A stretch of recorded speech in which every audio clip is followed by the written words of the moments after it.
estamos dando inicio a esta sesión de clase que lleva por título La custodia de la carpeta fiscal y de los elementos de convicción. Es importante ir señalando que cuando se habla de la carpeta fiscal existe una primera definición, y la definición inicial respecto a la carpeta fiscal es que esta viene a ser un instrumento técnico de trabajo.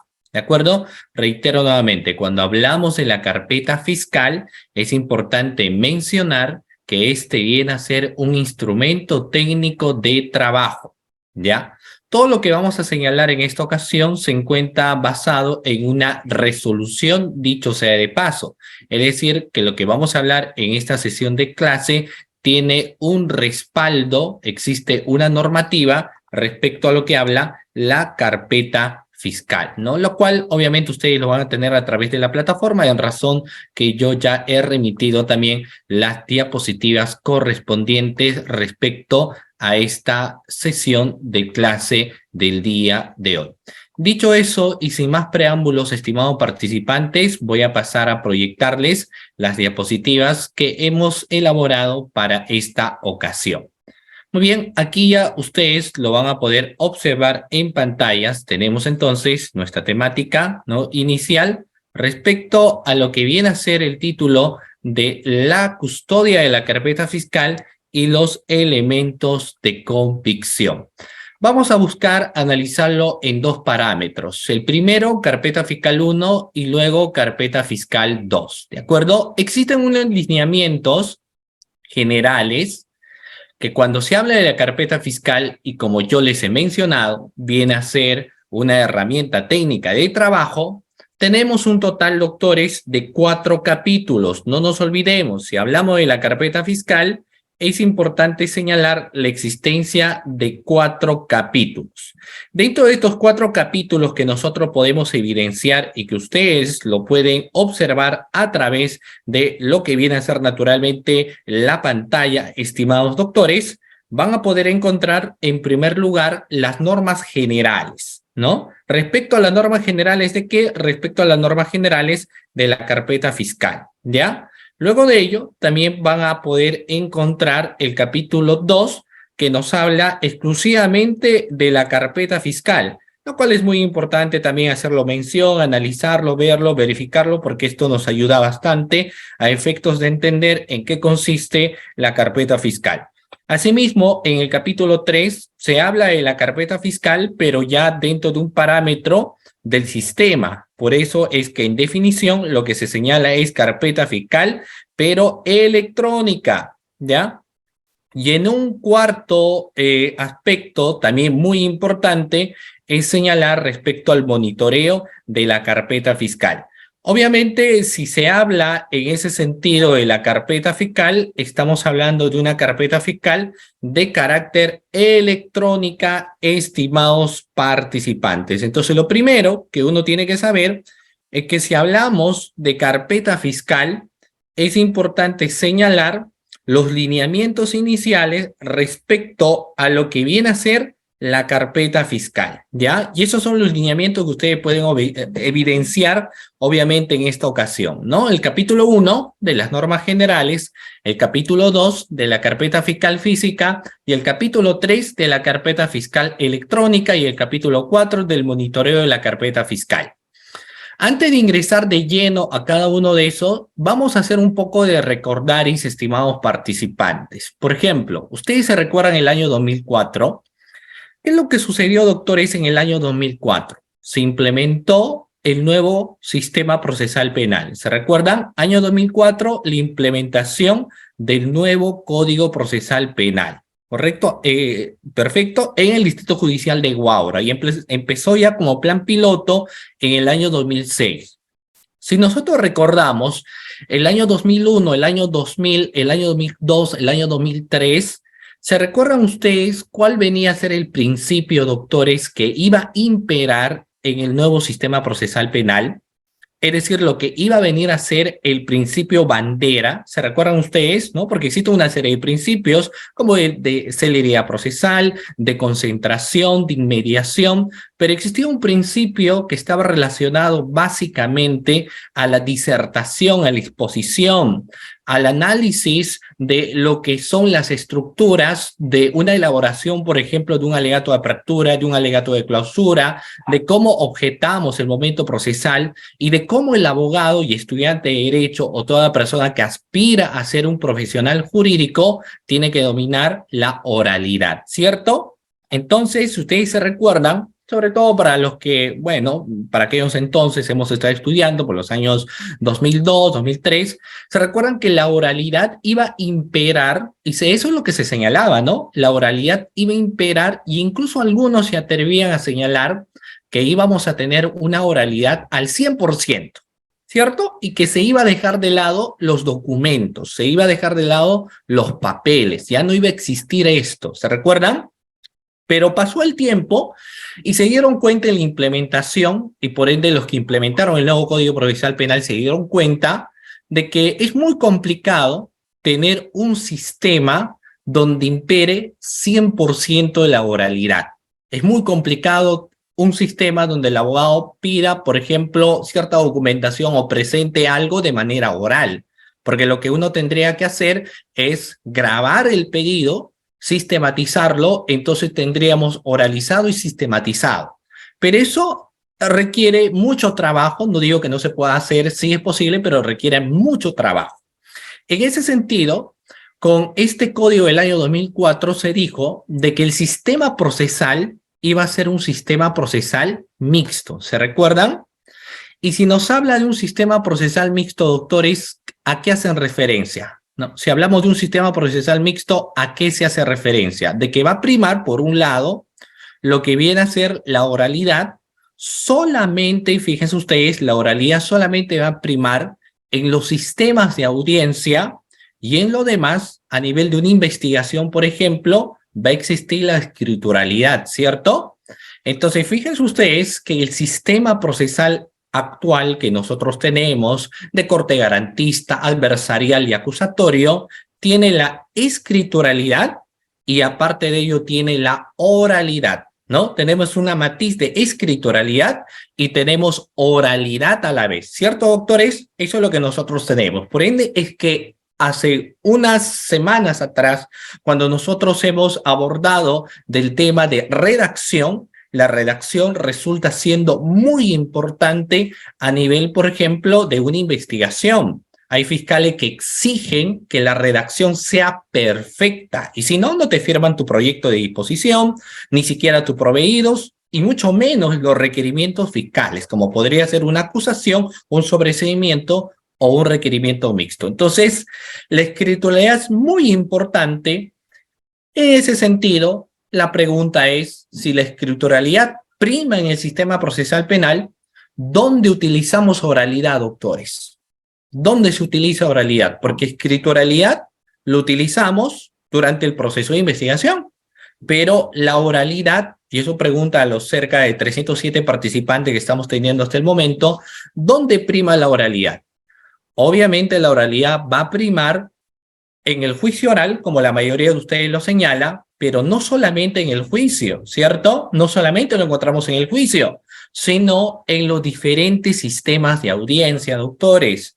La oralidad va a imperar también en los diferentes sistemas de audiencia, es decir, las audiencias de prisión preventiva, las audiencias de control de acusación, control de sobreseimiento, las audiencias de tutela de derecho, las audiencias de prórroga de investigación preparatoria, las audiencias de incoación de proceso inmediato, etcétera.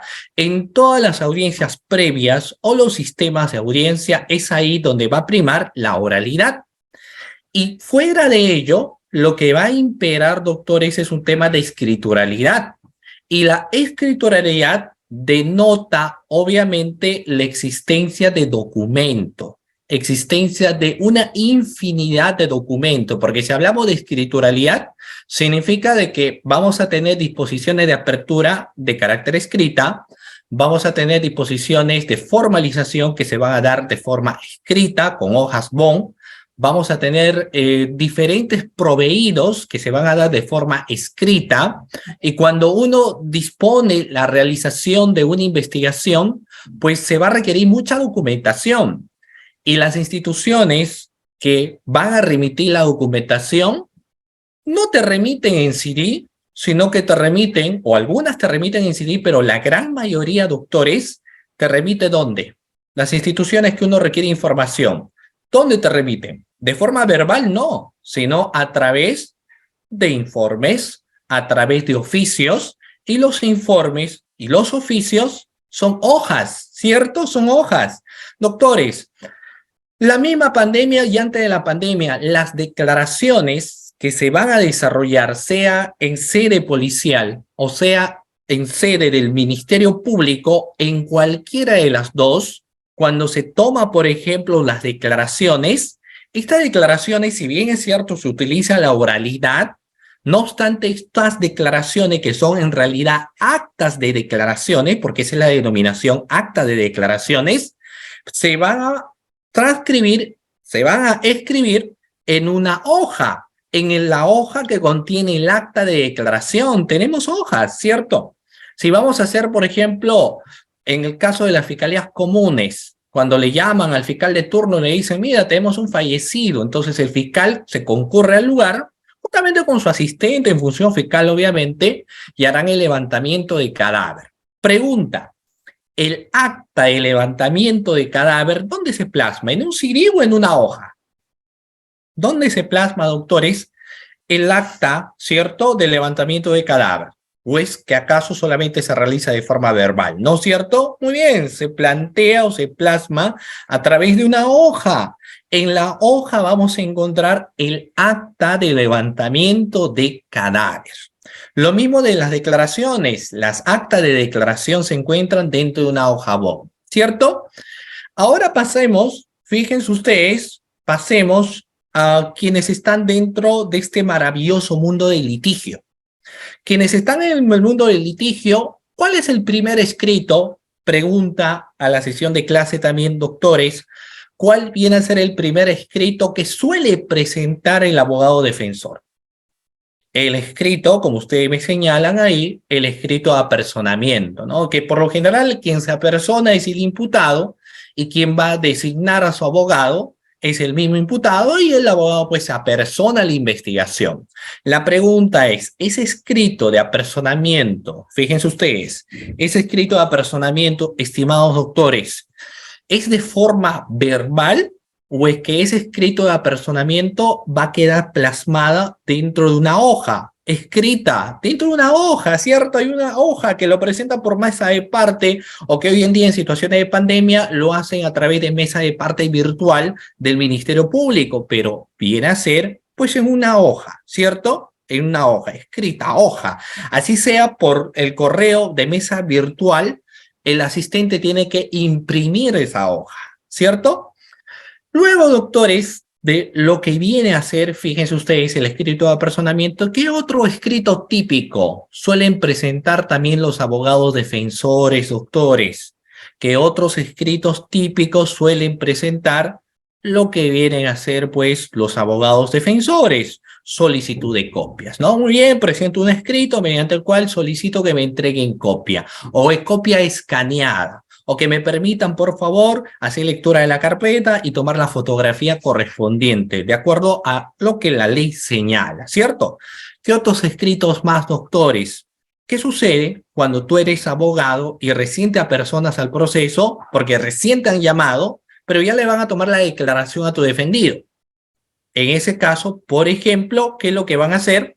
Van a presentar lo que viene a ser, no, es que ahí hay una fecha para su declaración y tú estás asumiendo recién el caso.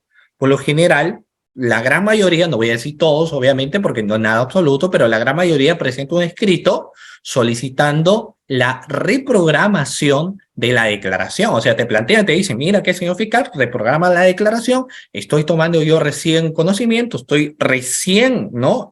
Siendo designado como abogado, y voy a hacer lectura de la carpeta, voy a solicitar copias y solicito por ser un tiempo razonable para plantear una adecuada defensa que me dé pues un tiempo. Entonces solicito la reprogramación y en este caso, le responda y bueno, reprograman la declaración. Pero ese es un escrito que se plantea pues en una hoja. Entonces, fíjense ustedes, estimados participantes de que todo lo que se hace a nivel de una investigación queda plasmada pues en una hoja, ¿no? En una hoja, así sean actas, escritos, todo es hoja bond, ¿cierto? Todo queda plasmado en una hoja bond. Entonces, todas esas hojas bond, que son importantes porque contienen actos procesales, ¿dónde creen ustedes que hay que guardarlas? Pues donde uno tiene que guardar esas actas de declaraciones, esas actas de deslacrado, esas actas de levantamiento de cadáver, esas disposiciones de apertura, disposiciones de ampliación, declaraciones, escrito de apersonamiento, reprogramación, solicitando actos de investigación, información que nos entrega las diferentes instituciones del Estado a las cuales naturalmente previamente hemos requerido la información. Entonces nos tendrán todos esos documentos, hay que guardarla dentro de lo que es una carpeta fiscal. Hay que guardarlo, doctores, dentro de lo que viene a ser una carpeta fiscal. Por eso nace la carpeta, porque si fuera oral todo, ¿para qué tener una carpeta fiscal? Entonces, todos los actos importantes que se desarrollan se van a tener que guardar dentro de lo que viene a ser una carpeta fiscal. Por eso es que, doctores, cuando se define qué viene a ser la carpeta fiscal, y eso lo señala el artículo 4 de la resolución número 748/2006, nos dice que es una herramienta técnica de trabajo. Así nos dice la carpeta fiscal. Es una herramienta técnica de trabajo muy importante y que va a cumplir una finalidad trascendente para los objetivos de la investigación. Sin carpeta se puede perder toda la investigación porque todo lo que hacemos se va a tener que guardar dentro de la carpeta fiscal, ¿ya? Entonces, en razón de la importancia que esta tenía, fíjense ustedes que en el año 2006 se crea, ¿no?, una resolución. Se promulga, se tiene una resolución. Y la resolución, ojo, mucha atención, y ustedes también, yo ya les he remitido, y ustedes van a poder encontrar, yo ya he remitido a través de la coordinación, la resolución número 748/2006, MPFN, de fecha 21 de junio del 2006, ¿no? Es la resolución, doctores, que ustedes también en la diapositiva pueden observar, que nos habla de la carpeta fiscal, ¿no? O sea, la carpeta fiscal tiene una resolución, y es la que les acabo de mencionar, la 748/2006.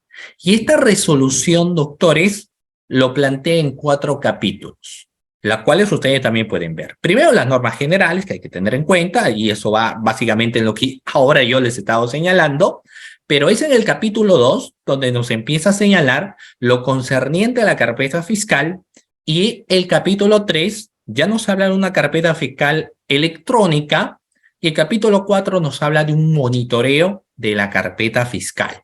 Todo eso se encuentra plasmado en la resolución. ¿De acuerdo, doctores? Dicho esto, vamos a ver entonces, bueno, ya esto hemos mencionado, vamos a ver la definición de la carpeta fiscal. Y eso lo acabo de decir, pero para mí lo importante es que ustedes se queden también con la información, ¿no? Y puedan ver qué viene a ser la carpeta fiscal. Hace un momento lo he señalado, estimados doctores. ¿Qué he dicho sobre la carpeta fiscal? ¿Qué venía a hacer? Vamos, porque es importante que nosotros aprendemos, nos llevamos algo sobre la clase del día de hoy. Les hablaba de la carpeta fiscal. ¿Y qué venía a hacer la carpeta fiscal, doctores? No se olviden, es un instrumento técnico de trabajo que se abre para la documentación de las actuaciones de la investigación. ¿Ya? Reitero nuevamente, es algo muy importante. La carpeta fiscal es un instrumento técnico de trabajo que se abre, que se apertura para poner la documentación, o donde se va a poner la documentación de las diferentes actuaciones o los diferentes actos que se desarrollan a nivel de la primera fase de investigación. Por ende, es que existe una primera interrogante, y es, ¿qué es lo que tiene que contener la carpeta fiscal? ¿Qué es lo que tiene que contener, lo que debe encontrarse dentro de la carpeta fiscal? Y vamos a ver, fíjense ustedes que en la diapositiva lo ven, lo primero, o cómo nace la carpeta fiscal, es a través de una denuncia. a través de una denuncia. En un 95% de los casos, la carpeta fiscal nace a través de una denuncia, doctores. Eso es lo primero. Por ende, cuando alguien revisa la carpeta, el tomo 1, va a encontrar la carátula donde señala el inicio de la denuncia, ¿no? Ahora, la denuncia, pues, doctores, solo para hacer una pregunta de forma general, ¿de qué forma uno denuncia o qué tipos de denuncia existen? Pues tenemos la denuncia escrita, que lo plantean a través de mesa de parte, ¿cierto? Tenemos la denuncia verbal, que se suele dar a quien, cual fiscal se encuentra de turno. Tenemos las derivaciones de otras fiscalías por un contexto de competencia y ellos ya no investigan y todos los derivan. O tenemos aquellas famosas denuncias que se dan en medios periodísticos, que son la noticia crimen o la denuncia periodística. Entonces, lo primero, doctores, que tiene que contener una carpeta fiscal es la denuncia. No puede existir carpeta fiscal sin que no contenga, obviamente, la denuncia. No podría ser. La génesis, el origen de la carpeta es una denuncia, ¿correcto? Luego puede tener un informe policial, de ser el caso, ¿de acuerdo? ¿Por qué? ¿Y cómo es que un informe policial? De diferentes formas. Si es que existe una detención de una persona en flagrante delito, entonces obviamente los efectivos policiales harán su informe correspondiente respecto a lo que vino a ser la intervención de un individuo, ¿no? Que podría haberse dado dentro de los contextos de flagrancia. Lo otro es, si el fiscal aperturó una investigación, el fiscal puede decidir si los actos de investigación se van a desarrollar dentro del Ministerio Público o se van a desarrollar dentro de sede policial. El fiscal es quien decide en cuál de las dos instancias se va a o en cualquiera de los dos lugares se va a realizar la investigación. Si se realiza en sede policial, obviamente remitirán el informe policial correspondiente en la cual se señalarán que se ha cumplido todos los actos de investigación que han sido dispuestas por el fiscal, ¿cierto? Entonces ahí tu carpeta tendrá el informe policial. Luego tiene, fíjense, la carpeta también las diligencias de investigación que se hubieran realizado o dispuesto a ejecutar. Vamos a ver ahí lo siguiente, doctores. Mira, yo sé que varios de ustedes se dedican, pues, seguramente al tema del litigio, o varios de ustedes trabajan dentro de una institución del Ministerio Público, o varios de ustedes, pues, trabajan dentro de otra entidad del Poder Judicial, Defensa Pública, entre otros, o varios de ustedes quieren ingresar a trabajar dentro de lo que son estas instituciones del Estado. Entonces, doctores, cuando alguien apertura una investigación, dentro de los primeros actos, ¿no? Viene a ser la toma de declaraciones. O sea, uno de los primeros actos de investigación que se dispone en la disposición número 1, valga la redundancia, son la toma de declaraciones. Cuando alguien toma las declaraciones será para testigos y para imputados. Y las declaraciones de los testigos y de los imputados se encontrarán, estimados doctores, dentro de la carpeta fiscal. O sea, cuando alguien pide, quiero leer la declaración, esa declaración no puede estar fuera, no puede estar en los anaqueles, no puede estar dentro de los cajones del escritorio del asistente en función fiscal, no, sino que estas tienen que estar dentro de la carpeta fiscal, las declaraciones testimoniales y las declaraciones de los imputados. Luego, como acto de investigación, se solicita información, como hace un momento señalaba, a diferentes instituciones del Estado. Las instituciones te responden a través de oficios, a través de informes, y esa información que te remiten las instituciones, ¿dónde tienen que estar, doctores? Dentro de la carpeta fiscal. Es decir, todas esas diligencias que se han desplegado, desarrollado, o las actas que se van a ejecutar, todo, absolutamente todo, tiene que estar dentro de la carpeta fiscal. Te señala el numeral 3. Y el numeral 4 te habla, pues, de los documentos obtenidos. Voy a hablar, por ejemplo, de lo que viene a ser una visita inopinada. Doctores, pregunta, ¿ustedes han escuchado hablar de lo que es una visita inopinada? Pregunta a ver a los 350 participantes que se encuentran dentro de esta sesión de clase. ¿Qué es una visita inopinada? Hay algunos que me dicen, sí, profesor, sí, he escuchado hablar de lo que viene a ser una visita inopinada. Hay otros que me dicen, bueno, no sé, lo que viene a ser una visita inopinada. Miren, vamos a ver en el caso de una visita inopinada. ¿Y por qué es la importancia de una visita inopinada y a efectos de la clase del día de hoy que viene a ser la carpeta? ¿Dónde tiene que ir ello? Por ejemplo, les comento lo siguiente. En los casos de las investigaciones de delitos de corrupción de funcionarios, se tienen muchas investigaciones de algunas municipalidades. Entonces, el fiscal, a través de una disposición, obviamente, va a disponer que se realice la visita inopinada dentro de la municipalidad tal. ¿Con qué objetivo? Con el objetivo de recabar documentación. La pregunta es, ¿pero por qué el fiscal no avisa previamente y le dice, por ejemplo, a la municipalidad, ¿sabes qué? Nosotros vamos a hacer una visita el 14 de febrero, ese día al promedio de las 9 de la mañana, nos vamos a personar pues 2 fiscales, 3 asistentes en función fiscal y vamos a hacer la visita inopinada. Si es así, no sería inopinada, ¿cierto? Una visita inopinada es una visita sin previo aviso, sin previo aviso. Y la pregunta es, ¿pero por qué? Porque es verdad, no en todos los casos, pero sí en muchos, ¿no? Que en algunas investigaciones puede darse la situación que no te remitan la documentación que tú estás solicitando como fiscal, o que cuando tú solicites te remitan documentación pero incompleta, o documentación que ha sido alterada, documentación que ha sido falsificada, porque cuando tú requieres, tú siempre le das un tiempo para que te entreguen esa documentación y le va a llegar primero el oficio y ahí tú pondrás pues dentro de las 24 horas, dentro de las 48 horas y existe probabilidad de que te puedan entregar una documentación que no sea exacta, ¿cierto? Para evitar ello, el fiscal dice, no en todos los casos obviamente, dependiendo de cada caso, dice, no, voy a hacer una visita inopinada para que cuando yo llego a la institución, yo solicite la documentación que estoy pidiendo y que en ese momento me tienen que entregar. Entonces, obviamente, la visita inopinada del fiscal hará un acta, ¿cierto? Y dentro de ese acta señalará la documentación que le están remitiendo, la que previamente se entiende el fiscal solicitó. Todo eso, no voy a hablar obviamente del procedimiento porque no es la clase, pero doctores, toda esa documentación que le entregan, incluido el acta, ¿dónde lo vamos a tener que poner?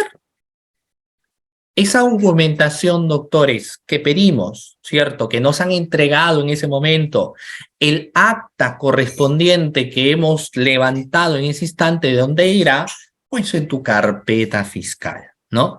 Todo ello irá en tu carpeta fiscal. Fíjense ustedes la gran trascendencia, porque si no tuviéramos carpeta fiscal, hacemos visita inopinada y le damos pues el asistente y el asistente dice, uy, ¿dónde lo pongo? Y pues no sabe dónde poner las cosas porque obviamente no existiría una herramienta técnica de trabajo. De ahí la importancia de que tiene que encontrarse, estimados participantes, dentro de una carpeta fiscal. Y eso es lo que te señala el numeral 4, los documentos obtenidos. ¿De acuerdo? Muy bien, sigamos. ¿Qué más debe contener una carpeta fiscal? Los dictámenes periciales realizados. Doctores, una pregunta que por sí pues cae por su propio peso, ¿no? ¿Las pericias son importantes? Las pericias son importantes, estimados participantes. ¿Es importante la realización de una pericia? La respuesta, pues seguramente ustedes me dirán, profesor, hasta ofende, porque obviamente las pericias son importantes a efectos de esclarecer los sucesos o los hechos que se están suscitando. De ahí la gran importancia de tener las carpetas fiscales, ¿cierto? Y eso es lo que se va a señalar y es válida, ¿no?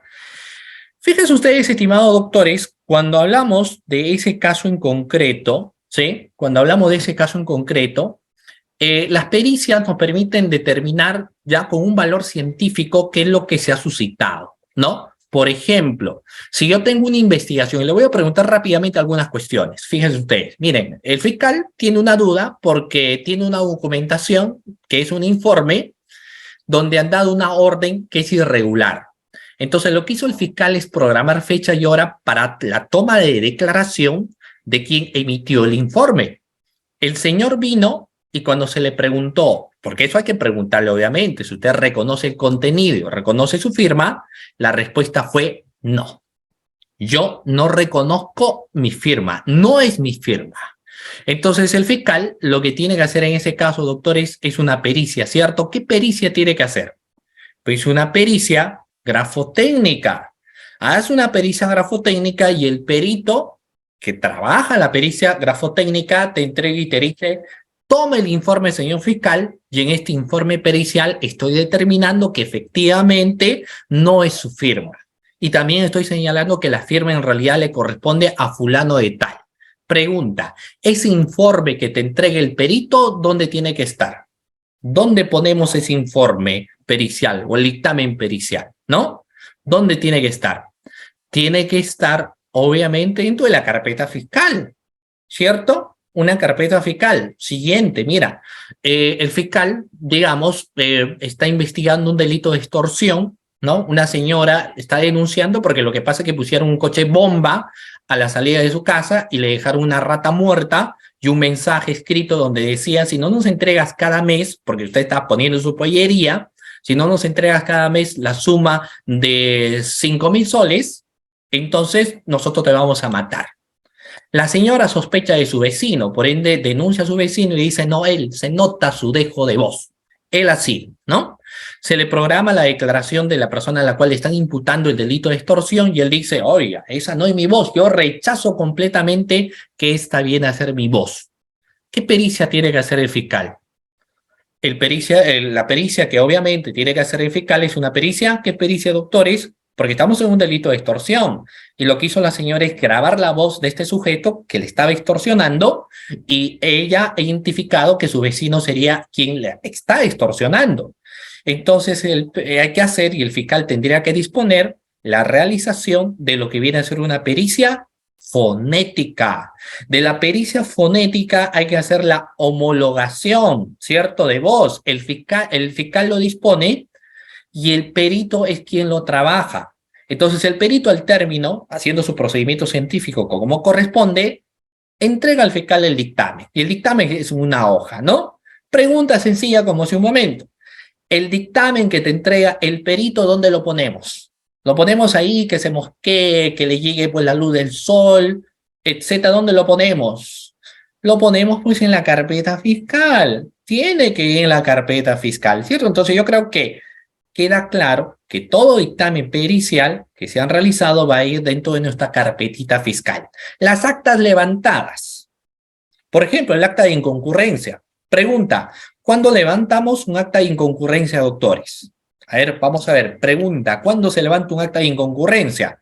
Cuando se ha programado la declaración de una persona, por ejemplo, su declaración que sea para el 14 de febrero. El fiscal dice, bueno, yo el 14 de febrero estoy solano, no estoy con nadie y quiero saber cómo es estar en un día tan especial en una declaración. Entonces programa la diligencia de declaración para las 3 de la tarde, ¿no?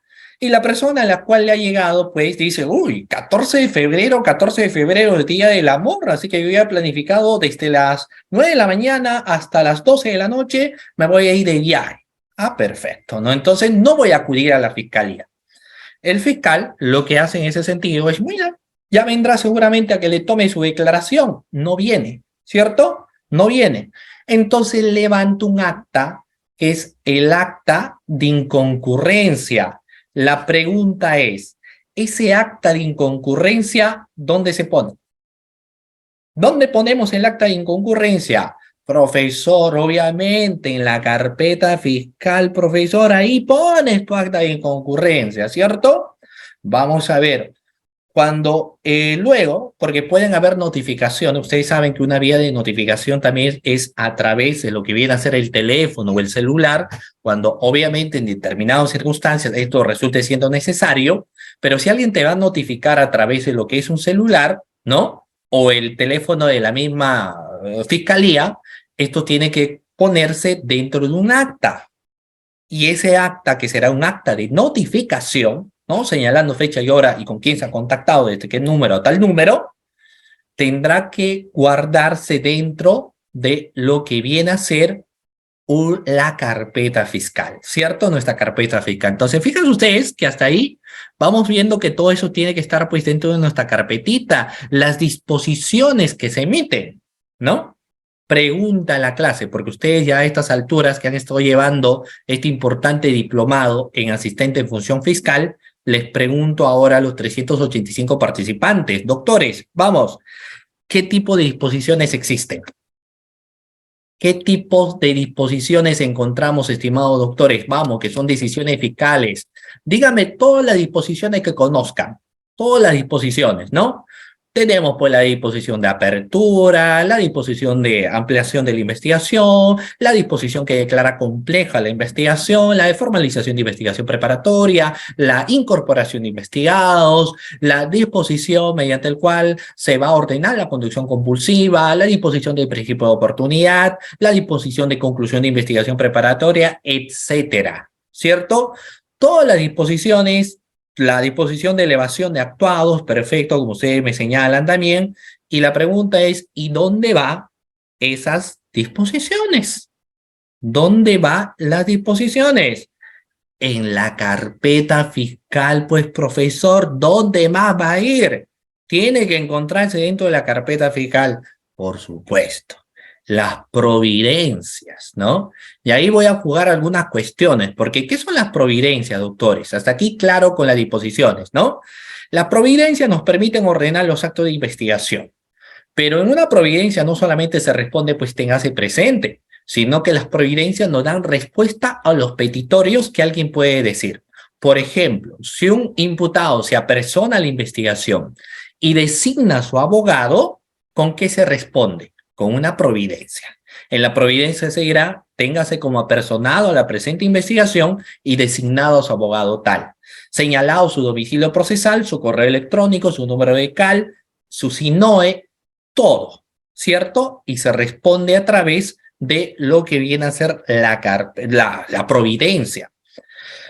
Luego también existen, mira, varios casos, lo voy a comentar rápidamente porque no solamente uno pone, téngase presente, y esto es algo importante.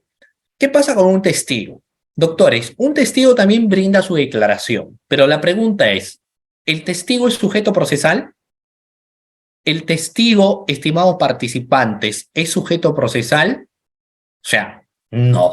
¿Cierto, profesor? No, pues el testigo no es sujeto procesal. El testigo es una persona que estuvo en un momento, en una circunstancia, puede ser un testigo directo, puede ser un testigo de referencia, puede ser un testigo experto, etcétera, pero finalmente es un testigo, no es sujeto procesal. Entonces, lo que sucede es que, un caso rápidamente, ustedes me van a decir cómo resolvemos, porque lo que hace el testigo es lo siguiente, ¿no? El testigo se le toma su declaración y cuando se le tomó su declaración, el testigo al día siguiente presenta un escrito y en el escrito solicita copia de su declaración y fundamenta lo siguiente, el acceso, ¿no? El acceso a la información es gratuita y aparte de ello, toda persona tiene derecho a la información. La pregunta es, si le vas a responder con una providencia, esa providencia en su decisión, ¿qué vendrá a ser? ¿Le entregas o no le entregas la copia? Te está pidiendo el testigo, ¿ah? El testigo te dice, oigan, no, yo necesito saber el contenido de mi declaración. Necesito, ustedes entrégame. Entonces, obviamente, la respuesta será, como ustedes tan gentilmente me lo están señalando, pues la respuesta es no. No se te puede entregar porque el Código Procesal Penal señala quiénes son sujetos procesales y el testigo no es sujeto procesal. Si más adelante te incorporan como imputado, ahí sí puedes tener acceso, pero ahora siendo testigo, no. Entonces, la respuesta que le han dado será a través de un proveído. Pregunta, ¿la providencia dónde ponemos? ¿Dónde se pone el proveído, doctores? ¿Dónde ponemos esa providencia de respuesta? ¿Dónde ponemos esa providencia mediante la cual se apersonaron? Lo ponemos, pues, como ustedes lo han señalado, dentro de la carpeta fiscal. Dentro de la carpeta fiscal, ¿no? Muy bien, algunos se adelantan dentro de la carpeta fiscal principal. Correcto, vamos, muy bien, dentro de la carpeta fiscal principal. Ahora vayamos a requerimiento. Doctores, pregunta también, porque entiendo que ustedes ya lo han visto en anteriores sesiones. Doctores, ¿qué tipos de requerimiento conocen? Vamos. ¿Qué tipo de requerimiento conocen ustedes? Vamos, doctores, que entiendo ustedes lo han estado viendo. Tenemos los requerimientos decisorios, los requerimientos de aseguramiento procesal y los requerimientos de impulso procesal. Dentro de los requerimientos decisorios, pues tenemos la acusación, el sobreseimiento, requerimiento mixto. Luego podemos tener, en el caso de los requerimientos de aseguramiento procesal, por ejemplo, el famoso requerimiento de la prisión preventiva. dentro de los impulsos procesales podemos tener, por ejemplo, el requerimiento de levantamiento del secreto de las comunicaciones, levantamiento del secreto bancario, requerimiento de incautaciones, requerimiento de cerraje, ¿cierto? Podemos tener los requerimientos de detención, en fin, muy bien, requerimiento de allanamiento, requerimiento de prórroga de investigación preparatoria, ¿cierto? Requerimiento de detención preliminar, ¿correcto? Tenemos una gran infinidad de requerimientos. La gran diferencia con las disposiciones es que los requerimientos tienen que pasar por una evaluación por parte del juez de investigación preparatoria y esta evaluación puede ser a través de una audiencia o puede ser escrita, ¿cierto? Pero a mí lo que me interesa a efecto de la clase es, ¿y esos requerimientos, doctores, que nosotros realizamos al juez? ¿Dónde se ponen los requerimientos? En la carpeta fiscal principal. En la carpeta fiscal principal, ¿cierto? Hasta ahí todo claro, ¿no? Como hemos dicho que los requerimientos, ¿a quién se requiere pues los requerimientos, doctores?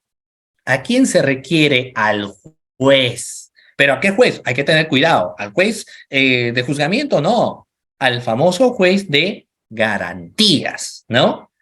Porque esa es la denominación del juez, el juez de garantías. Solo que luego ya en el argot jurídico lo pusieron como juez, por ejemplo, de investigación preparatoria o juez de etapa intermedia, dependiendo del estadio procesal donde se encuentre. Pero en realidad la denominación es un juez de garantías, que va a participar una vez formalizada la investigación preparatoria y quien controla la acusación a efectos de ver si ésta llega o no llega a juicio oral.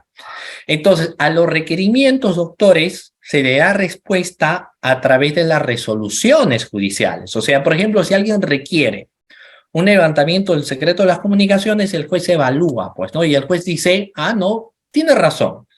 Voy a declarar que está muy bien, ¿no? El requerimiento de levantamiento del secreto de las comunicaciones y en mi resolución voy a decir, bueno, se tenga, en este caso, por requerido el levantamiento del secreto de las comunicaciones y dispone que éstas se notifican a las empresas teleoperadoras. A efecto de la clase, doctores, lo declara fundada, ¿cierto? El requerimiento que me remite el juez, porque el juez va a remitir el requerimiento. ¿Dónde ponemos, doctores, dicho requerimiento? Lo ponemos dentro de nuestra carpeta fiscal, ¿cierto? Dentro de tu carpeta fiscal principal, ¿correcto? Y fíjense ustedes que no solamente eso, sino toda documentación útil para los fines de la investigación irán dentro de lo que viene a ser la carpeta fiscal, ¿ya?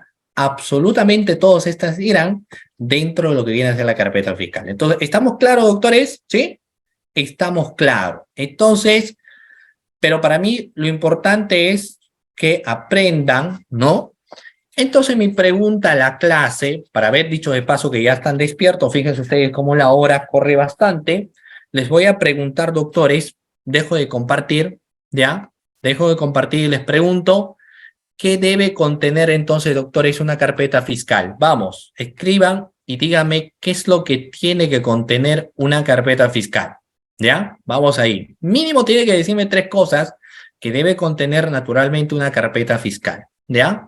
A ver, ustedes lo van señalando ahí porque esto es importante y eso incluso viene a ser pues hasta cierto punto la base de lo que nosotros estamos señalando, ¿no? El contenido esencial que debe tener pues la carpeta fiscal, ¿ya? Vamos a ver entonces, doctores. Perfecto, muy bien. Ustedes me están señalando todo el contenido que tiene que tener la carpeta fiscal y estamos bien, ¿ya? Ok, doctores, estamos bien en ese sentido en particular, ¿ya? Muy bien. Todo viene a ser entonces, doctores, el contenido que debe tener en ese sentido la carpeta fiscal, ¿ok? Ok, doctores. Muy bien. Volvemos entonces a las diapositivas, ¿ok? Vamos a ver, vamos a ver. Entonces, doctores, perfecto, sus participaciones, ok, muy bien, todos ustedes, perfecto, todo ok, ustedes me están señalando el contenido que debe tener la carpeta fiscal. Ok, muy bien. Ahora sigamos. Bueno, dejo el registro de apertura. Hay una pregunta, ¿no? Sobre quién viene a ser responsable de la carpeta fiscal. Fíjense ustedes, doctores, que el responsable de la carpeta fiscal, miren, vamos a ver aquí, solo será el asistente en función fiscal, doctores. Solamente será responsable de la carpeta fiscal nuestro amigo, el asistente en función fiscal. O sea, solo a él le podemos señalar responsabilidad y la respuesta es no, ¿cierto? Fíjense ustedes que nos señalan lo siguiente, el artículo 7, porque hay que mencionar y hay que señalar las cosas con basamento legal. El artículo 7 me menciona que el responsable de la carpeta fiscal será el asistente administrativo, el asistente en función fiscal o quien haga las veces de secretario fiscal. Incluso te deja abierta esa posibilidad. Y te señalan que esa responsabilidad estará en el manejo, en la custodia, en el registro y en el archivo de la carpeta fiscal. ¿Ya? La carpeta fiscal. Pero esa responsabilidad, si se incumple, puede acarrear una responsabilidad administrativa en quienes son obligados a responder por la carpeta fiscal. O sea, si se pierde una hoja, si se pierden dos, si se extravía toda la carpeta fiscal, va a haber una responsabilidad a quienes son los, por ley, base a lo que señala el artículo 7, los responsables de la custodia de lo que viene a ser, en este caso, la carpeta fiscal. ¿Ya? Muy bien, vamos a ver entonces. Sigamos. Bueno, sigamos aquí. Sigamos. Existe luego, fíjense ustedes, una serie de funcionalidades respecto a la carpeta fiscal porque nos empiezan señalando que la carpeta fiscal debe tener un orden, debe tener utilidad y debe tener funcionalidad. No es muy complicado analizar esto. ¿Por qué, doctores? Vamos a ver. Vamos a ver. ¿Ya? Vayan haciendo sus preguntas porque primero quiero saber, ¿no? Para ver cómo voy manejando también la situación o la disertación. Doctores, ¿hasta aquí van teniendo algunas preguntas, doctores? ¿Sí? ¿O todo está bien? ¿Alguno de ustedes tiene quizás por ahí alguna pregunta que hasta el momento le ha surgido o vamos yendo bien? Eso es algo que también les quiero señalar. ¿Saben ustedes por qué? Porque es importante, si en el caso ustedes tengan una duda, pues puedan formular sus preguntas correspondientes, ¿no? Muy bien, eso tengamos en cuenta, ¿ya? Entonces, son ahorita, doctores, las 9:52, las 9:52. ¿Qué les parece si a las 10 ustedes me hacen recordar, hacemos una primera ronda de preguntas? ¿Está bien? ¿Sí? ¿Les parece si a las 10 hacemos una ronda de preguntas en base a las dudas, etcétera, que ustedes puedan tener? ¿Les parece bien? ¿Sí? Ok, ya, pero ojo, ustedes me hacen recordar y no se olviden que las preguntas ustedes tienen la opción de levantar la mano y la pregunta va a ser directa, ¿ok? Entonces, 10 de la noche, ustedes me hacen recordar y me dicen, profesor, tengo mi pregunta, pues no me voy a ir acá sin preguntar. Entonces, ustedes formulan la pregunta correspondiente, ¿ya? Muy bien, doctores, vamos a hablar del orden. El orden es fácil. Las carpetas fiscales se ordenan de forma cronológica. Si la investigación inicia o ha iniciado en el mes de agosto del año 2022, se entiende que todos los siguientes actuados van a tener fechas cronológicas ascendentes. Si la apertura de la carpeta fue el 1 de agosto de 2022, las declaraciones tendrían que ser del 5, del 10, del 11. Si se va a recopilar documentación, también tiene que ser de tal fecha. No puede ser posible que en la carpeta fiscal, por ejemplo, si la apertura se dio en agosto, luego hay documentación que se recepcionó en septiembre, y luego, después de la documentación o de los actos de investigación de septiembre, encontramos documentación de diciembre.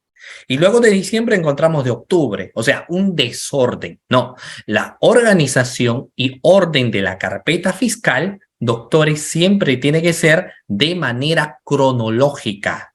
O sea, por ende, es que cuando ustedes ven una providencia, existe providencia número 1, 2, 3, 4, 5, 6, 7, hasta el infinito y más allá, porque ese es el orden. Cuando existe una disposición, también tiene una numeración. Disposición número 1, 2, 3, 4, 5, 6, 7, 8. A eso se refiere el orden. Cuando se toma declaraciones de la misma manera, va a existir una declaración de fecha tal, de fecha tal, de fecha tal, de fecha tal. Todo, absolutamente todo, estimados doctores, tiene y debe tener un orden cronológico. ¿Ok? Eso es lo que nos señala la orden. Ahora, la funcionalidad. La funcionalidad está relacionada básicamente, doctores, y esto depende de algo bastante importante que hay que señalar, cada fiscal le da funcionalidad a su carpeta fiscal. ¿Por qué? Si bien es cierto, se habla de carpetas principales y carpetas auxiliares, y las carpetas principales es una herramienta técnica de trabajo, en cambio la carpeta auxiliar es un apoyo y por lo general tiene los cargos de las notificaciones, los cargos de los oficios, es un complemento básicamente para saber o para tener como recaudo la recepción documentaria. La funcionalidad, doctores, depende de cada fiscal. ¿En qué sentido? Miren, hay fiscales que deciden que las declaraciones testimoniales, es decir, todas las declaraciones testimoniales vayan en una sola carpeta. En pocas palabras, que exista una carpeta de full declaraciones testimoniales.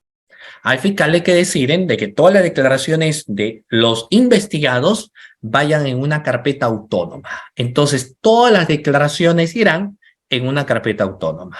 Hay quienes dicen que los requerimientos de levantamiento del secreto de las comunicaciones, su propia carpeta, requerimiento de levantamiento del secreto bancario, su propia carpeta, de información que te remiten, lo pones en un anexo, no dentro de la carpeta, la funcionalidad la decide el fiscal. El fiscal decide cómo trabajar, ¿no? Por eso es que cuando nos hablan de funcionalidad, se habla de la organización de las piezas procesales por asuntos. Ahora, como digo que es una decisión a nivel nacional, y eso me ha pasado cuando yo he dictado muchas veces el tema de la carpeta fiscal, y me decían, profesor, pero aquí en la dependencia donde yo estoy, ¿no? En la fiscalía donde yo me encuentro, mi carpeta fiscal, dentro de mi carpeta están los requerimientos, profesor. Están los requerimientos de levantamiento del secreto de las comunicaciones, requerimiento de levantamiento del secreto bancario. Así se encuentra dentro de mi carpeta. ¿Está mal, profesor? No, porque ¿quién lo dispuso? Si el fiscal lo dispuso, no hay ningún problema, ¿no? El fiscal adapta la funcionalidad como tal. Lo importante es que tiene que haber un orden, ¿no? Y que tiene que ser de forma cronológica. Ahora, ¿es útil? Por supuesto que sí es útil. El fiscal, cuando va a decidir, por ejemplo, cuando terminan las diligencias preliminares, el fiscal puede decidir formalizar la investigación o archivar la investigación. Y esta decisión lo va a obtener, si bien es cierto, ya conoce el caso, pero lo va a tener también en base, doctores, al análisis de la carpeta fiscal. O sea, por ejemplo, hay casos que uno tiene, entonces, si bien es cierto, sabes de qué trata la investigación, pero hay que revisar la carpeta fiscal de todas maneras. Eso es muy útil para los efectos de la investigación, para toma sobre todo de decisiones, pero también para toma de declaraciones, como en el caso del testigo, o como en el caso cuando se llama a alguien y tiene que hacer reconocimiento de una documentación. Por eso es que cuando se le toma su declaración se le pregunta, ¿usted reconoce el siguiente documento, el informe número tal, de fecha tal, que se encuentra en folio tal, en la carpeta tal? Entonces, fíjense ustedes que resulta siendo útil también para los objetivos de la investigación. ¿De acuerdo? Muy bien. Otra pregunta, ¿cierto?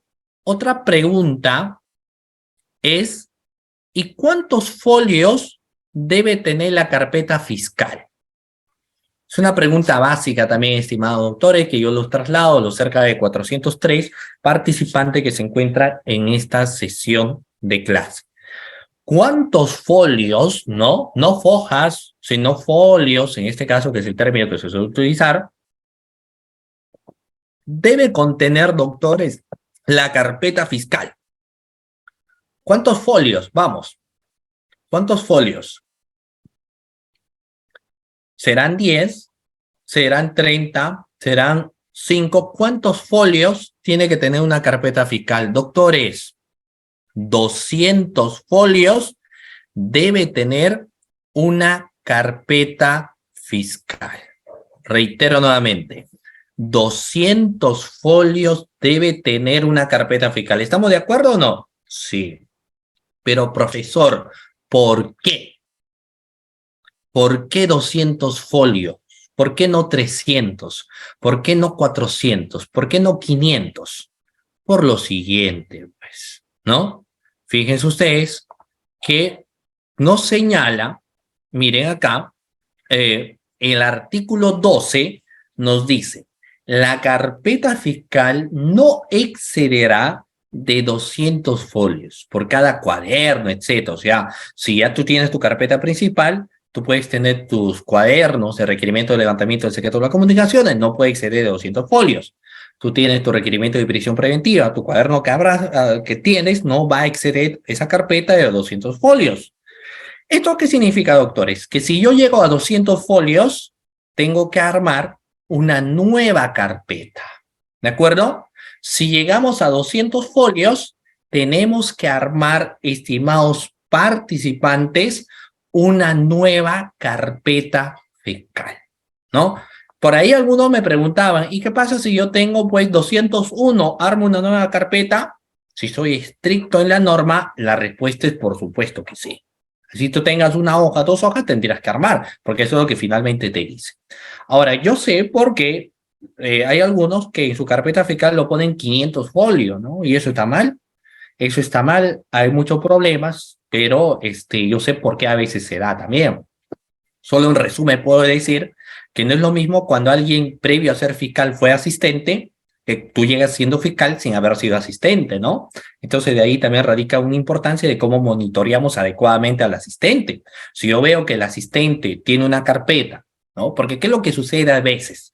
Muy pocos saben la resolución que nos habla de la carpeta fiscal. Entonces, a excepción de los últimos años, ¿no? Donde el asistente ya lleva cursos, lleva diplomados y ya llega con conocimiento a la fiscalía. Pero si no, algunos ingresan y solamente empíricamente dicen, ¿y cuánto va a tener una carpetita? ¿Cuántos folios? 200 le dicen. ¿Y por qué? No sé, es que desde que llegué me dijeron que era 200. Pero debe haber algo, ¿no? No sé, yo lo pongo 200 porque me dijo tal. ¿Quién te dijo? Un asistente. Ese asistente ya no trabaja aquí porque ya fue ascendido como fiscal.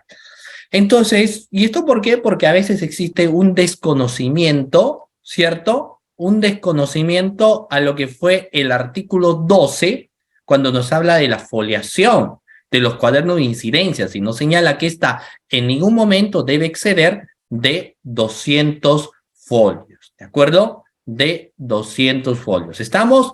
Muy bien, antes de pasar a esta pregunta, ¿quién es el responsable de la carpeta fiscal? Son exactamente, bueno, nos pasamos incluso, son las 10:02.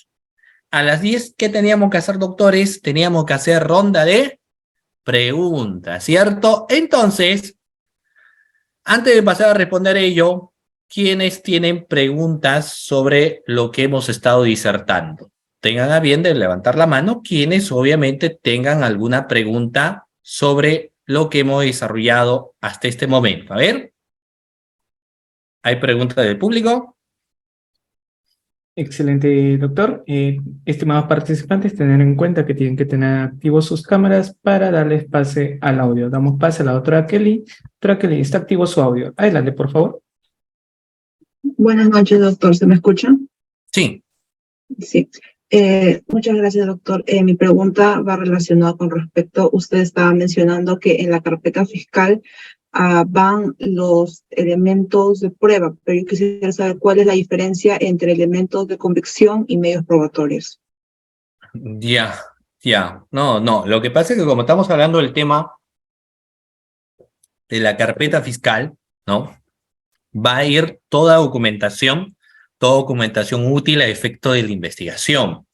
Entonces, no partamos que cuando señalamos la fuente de investigación, hablamos pues, el artículo 108 de lo que viene a ser, en este caso, la confesión, hablamos de la declaración, hablamos del careo, ¿no? Y eso es lo que nos señala ahí básicamente lo que vienen a ser las fuentes, ¿no? Para las fuentes del proceso, la fuente de investigación. Cuando hacemos referencia a los elementos de convicción, básicamente va relacionado a lo que yo inicialmente le señalaba. La toma de declaraciones, que van a ser elementos de convicción para que se pueda decidir, formalizar o archivar. Cuando tengo que levantar incluso las actas, como las incautaciones, ¿no? Eso vienen a ser los elementos de convicción que tiene el fiscal y todo eso va ahí dentro de la carpeta fiscal, ¿no? Va todo dentro de la carpeta fiscal. Ya cuando luego queremos hablar de las fuentes, pues las fuentes son las que nos señala el Código Procesal Penal, o nos habla prácticamente de las instituciones como es la confesión, ¿no? Nos habla del testimonio, nos habla del careo. Luego nosotros podemos hablar de la valoración que hacemos esto, pero eso ya será pues en un tema de juicio oral. Lo que a efecto de la clase nos interesa es de que todo lo que nosotros recolectamos, estas tienen que ser aseguradas dentro de lo que viene a ser la carpeta fiscal. Y a nivel inicial siempre son elementos de comisión. Luego, como que se van transformando en prueba, ¿no? Y actuación probatoria ya cuando hablamos del juicio oral. Muchas gracias por tu pregunta. Excelente, doctor. Tenemos a la doctora Sarita León. Buenas noches. Está activo su audio. Adelante, por favor. Sí, ¿qué tal, doctor? Buenas noches. Bueno, mi consulta es acerca de la diferencia entre folios y fojas. Si podría indicar, por favor. Bueno, muchísimas gracias. No, es una pregunta también bastante interesante. Lo que suele suceder, por ejemplo, estimado doctor, es ciertas denominaciones que todavía son rezagos del Código de Procedimientos Penales del año de 1940. Y algunas que hasta la fecha se mantiene y en cierta medida son erróneas. Por ejemplo, y esto no me va a dejar de mentir, miren, vamos a ver, las preguntas que realiza el fiscal, las declaraciones en sede fiscal, son directas. De aparto de ello, son directas al testigo o al imputado. Entonces, la interrogante debería ser diga. Pero ¿qué es lo que a veces se evidencia en algunas declaraciones? El término para que diga, ¿cierto? El término para que diga. No es cierto que lo han escuchado y seguramente ustedes hasta la fecha lo siguen escuchando y lo han visto. Leen la declaración y dicen para que diga, para que diga, para que diga. Esa denominación para que diga, eso se daba antes, donde uno por intermedio de otra persona tenía que realizar la pregunta. Yo, por ejemplo, a través del doctor, imagínense, ¿no? Ustedes al hacerme la pregunta lo van a hacer a través del doctor Reader. Entonces ustedes le dirían, doctor Reader, para que diga Sergio o el profesor Sergio, te hago tal pregunta. Había un intermediario. Por eso era la denominación. Y eso es un rezago del Código de Procedimientos Penales. Con el nuevo código, el término adecuado es diga. ¿Ya? Y teniendo ello, también se suele evidenciar en el tema de foja y folio, ¿no? El término adecuado es folios, a folios tal, no a foja, ¿no? Y eso se ve en algunos libros en cuestiones de redacción, que el término adecuado viene a ser folio, no foja, ¿no? Pero, porque foja por lo general se utilizaba con el código de 1940. El término actual son los folios. Ahora, ¿qué viene a ser en similitud? Es lo mismo, sino que es solamente la diferencia en la denominación, ¿no? La diferencia en la denominación. Pero si alguien me dice cuál es lo correcto puede ser la denominación de llamarlo como vienen a ser folios, ¿ya? Muy bien, perfecto. ¿De acuerdo? Ok. Muy bien, vamos a ver. ¿Listo? Me parece que hasta ahí, sí, tengo a Andrés, ¿no? Levantó la mano. Andrea, Carolina, buenas noches. Está activo su audio. Sí, disculpe, tengo una duda. Ok. Ok, ¿cuál es la sanción que se le pone al secretario fiscal si es que perdiera la carpeta? O también tengo otra, que ¿cuál sería la manera de, ¿cómo se diría? Edificar la carpeta fiscal si es que, bueno, como dije, no se perdiera esta. Ya, y eso es interesante la pregunta que hace Andrea, y esta es la que precisamente vamos a señalar más adelante, pero voy a dar algunos matices. Va a depender cómo perdiste la carpeta, en qué circunstancias, en qué momento, si tú tenías un permiso. Por ejemplo, le voy a poner dos casitos rápidos. El primero de ellos, que el asistente se lleva la carpeta a su casa sin ninguna autorización, sin ningún acta o que ordene el traslado de la carpeta fiscal. El asistente se lo llevó, no sé si con se entiende buenas intenciones para trabajar pues un proyecto, por eso se entiende que se llevó la carpeta, pero el error que tuvo es de que no informó. Se fue al carro, aparecieron unos delincuentes y le robaron su maleta y en su maleta se encontraron las carpetas. Hay que ver en ese caso, uno, que ha existido primero un incumplimiento a lo que señala el traslado de la carpeta, que tiene que darse a través de un acta. Dos, que no existió ningún permiso de por medio y que igual se llevaron la carpeta. Entonces estamos hablando de dos infracciones. Hay que ver qué carpeta es, ¿no?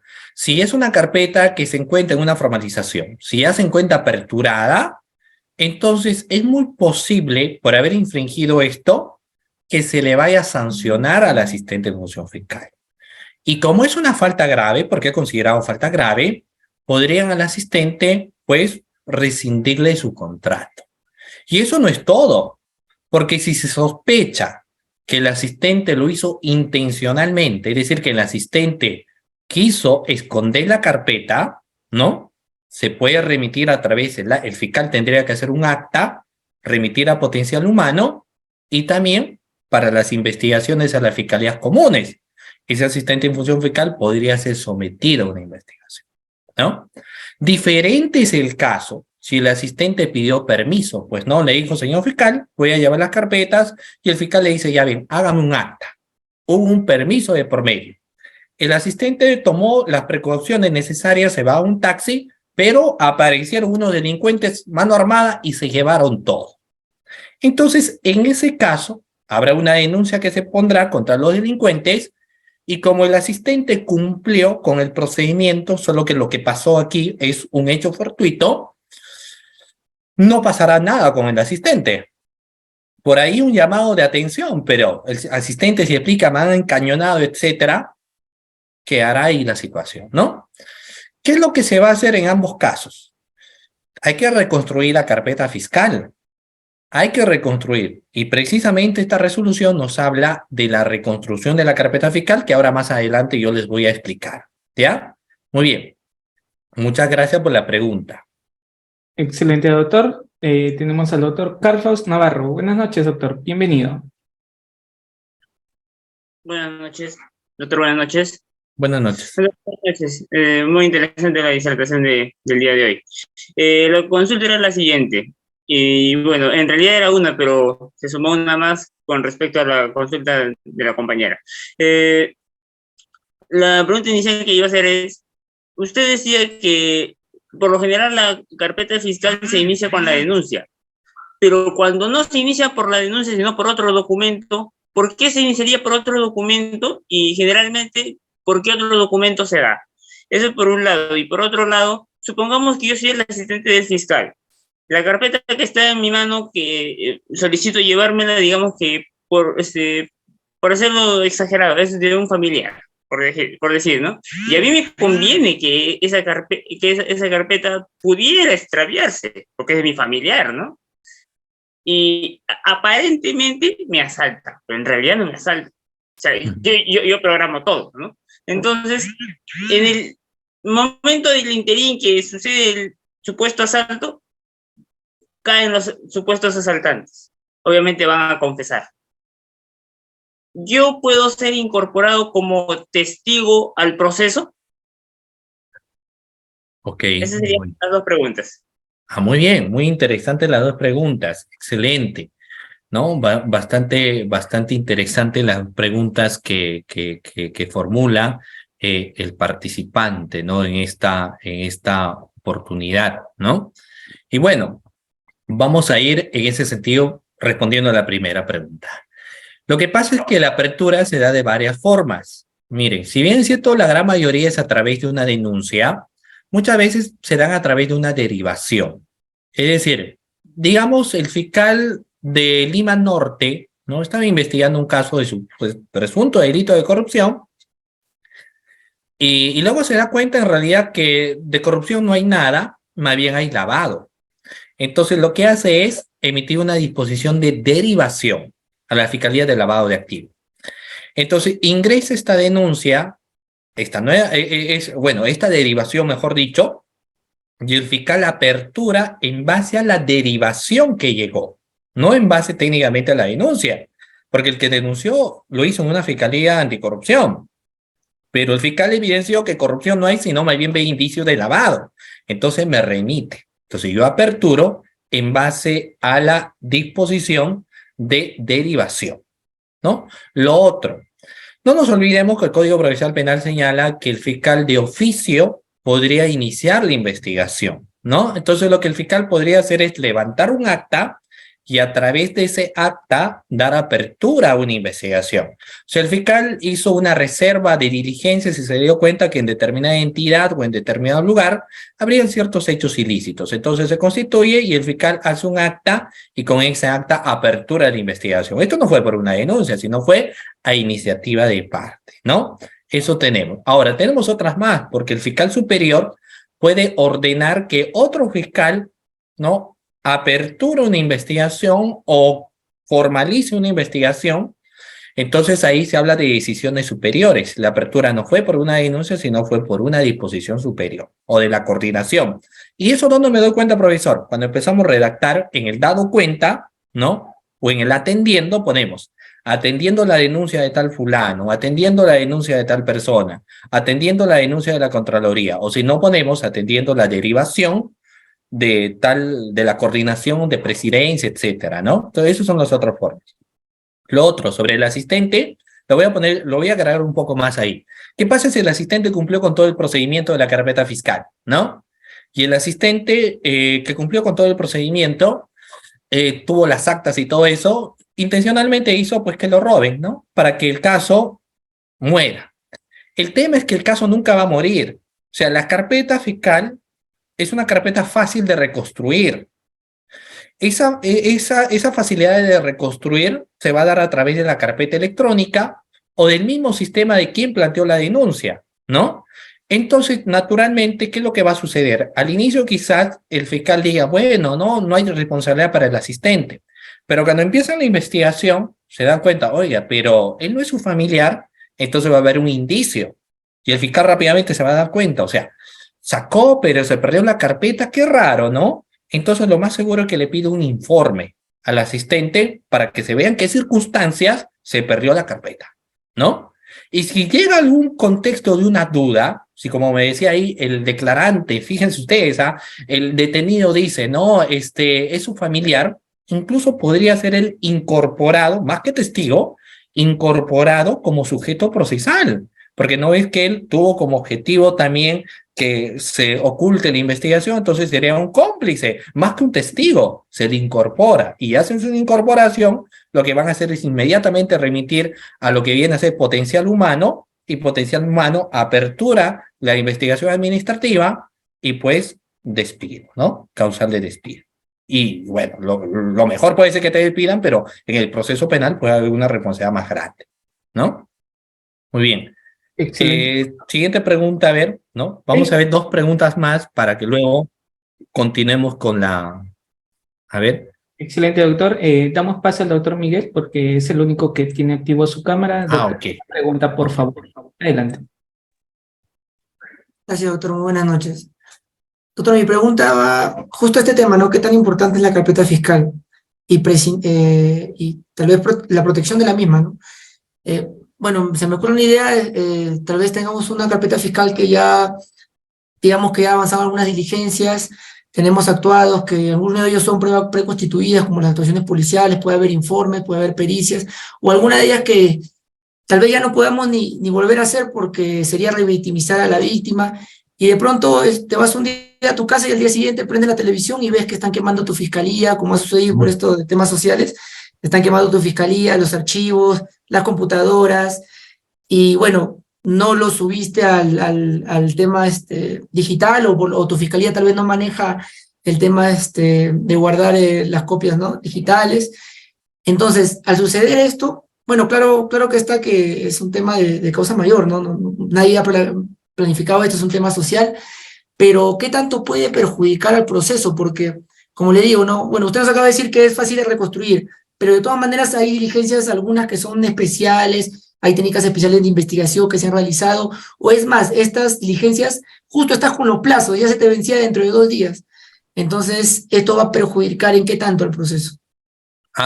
Sí, es una pregunta bastante interesante y un análisis bastante interesante también. Claro, lo que pasa es que la reconstrucción, o sea, lo que yo creo que señalar es que no va a existir ningún tipo de situación en la cual uno diga, bueno, ya la investigación pues ya quedó ahí, ¿no?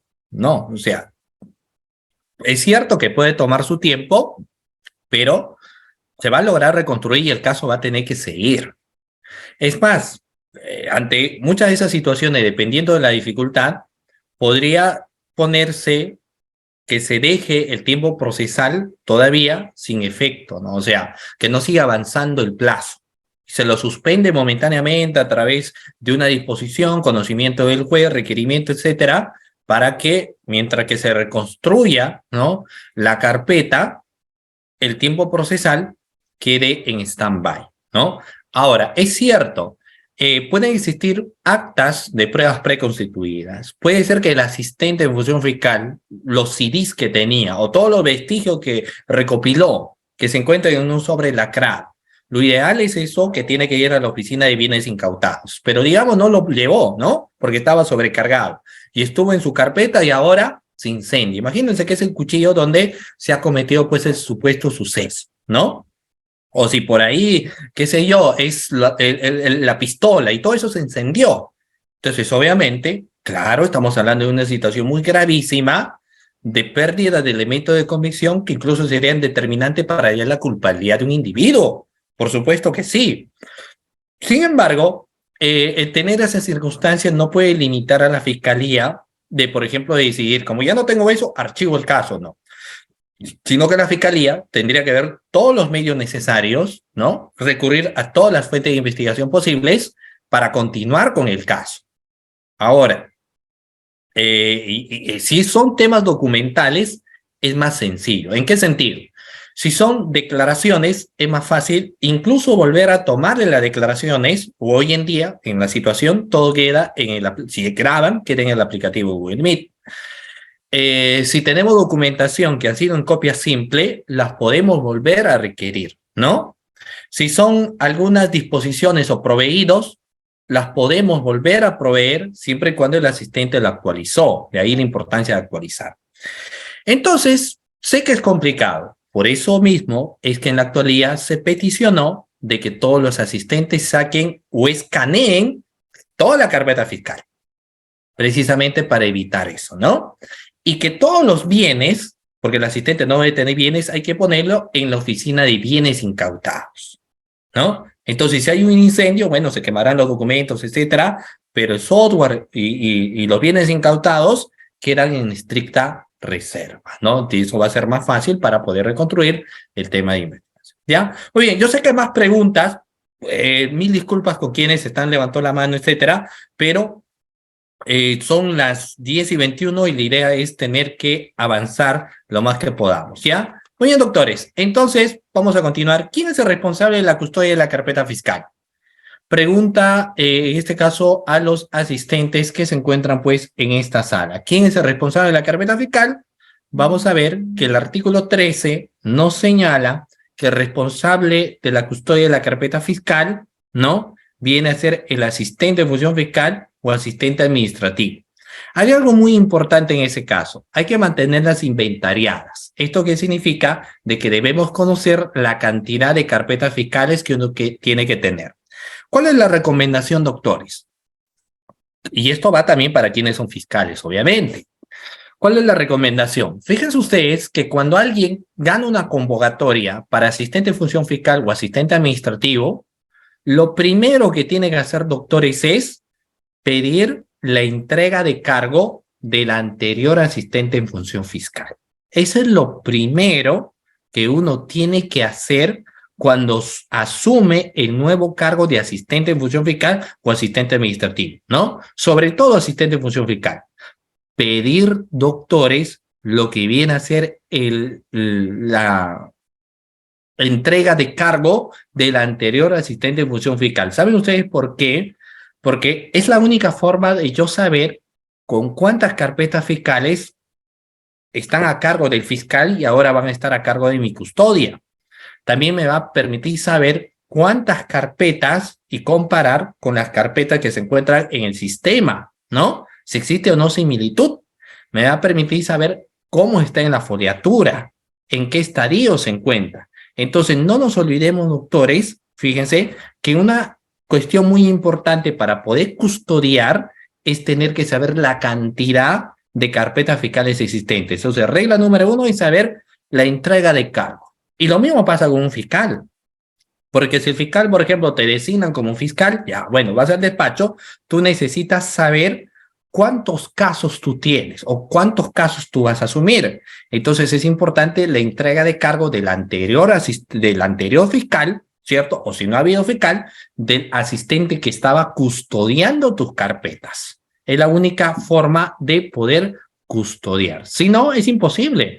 Ahora, ¿qué pasaría? Porque no siempre el otro anterior hizo una entrega de cargo. Lo que tendrás que hacer en ese caso es abocarte a la custodia de las carpetas fiscales. O sea, lo que tendrás que hacer es ver en el sistema cuántos casos están a nombre de tu fiscal y si todos esos casos se encuentran dentro, ¿no?, de la carpeta, de los anaqueles por lo general, ¿no? Y tú ahí tendrás que señalar el caso 357-2016, tiene, por ejemplo, 8 tomos, está folios tal, tiene una carpeta auxiliar, tiene anexo, tiene cuaderno, o sea, tendrás que señalar absolutamente todo. Si no existe una entrega de cargo, significa que tú mismo tendrás que ponerlo en tu abocamiento. Eso es lo principal. ¿Y por qué les recomiendo esto?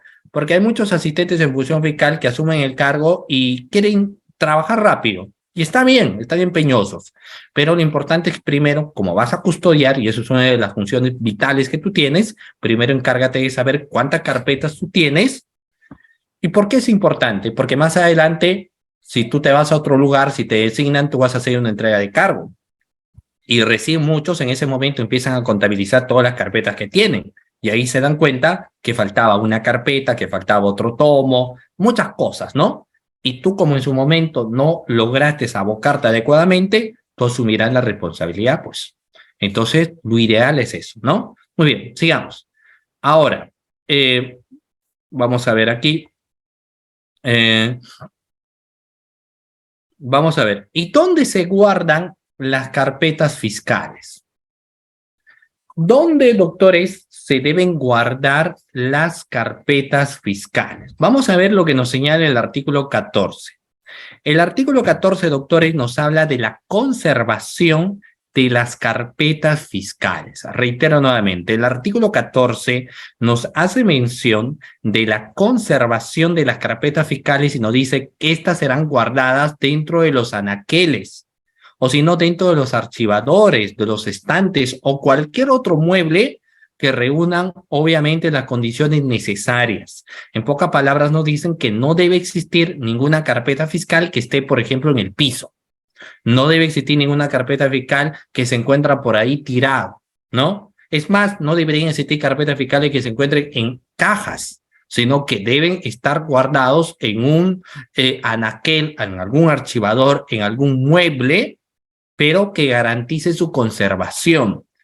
Y aparte de ello, ¿pero qué hacemos si no existe carpeta? ¿No? O si no existe anaqueles. Ahí ingresa pues la responsabilidad del asistente de función fiscal, porque lo que tendrá que hacer el asistente de función fiscal en esos casos, doctores, es básicamente lo siguiente. ¿Qué es lo que va a hacer? Gestionar a través de la coordinación, ¿no? Si que pertenece a una fiscalía coordinadora, o gestionar a través del área administrativa, a través de su administrador, que le entreguen para su conservación unos anaqueles. Y tú como asistente que vas a pedir, tendrás que señalar el artículo 14 precisamente, ¿no? Teniendo en cuenta la conservación de la carpeta fiscal, es la que peticiono que me entreguen 1, 2, 3 anaqueles. Y luego de ello, tendrás que hacer el seguimiento, tendrás que presionar, porque el objetivo es que te entreguen los anaqueles, ¿ya? Luego nos señala el ambiente, doctores. ¿Dónde creen ustedes que se debe guardar la carpeta fiscal? Es decir, cuando hablamos del ambiente.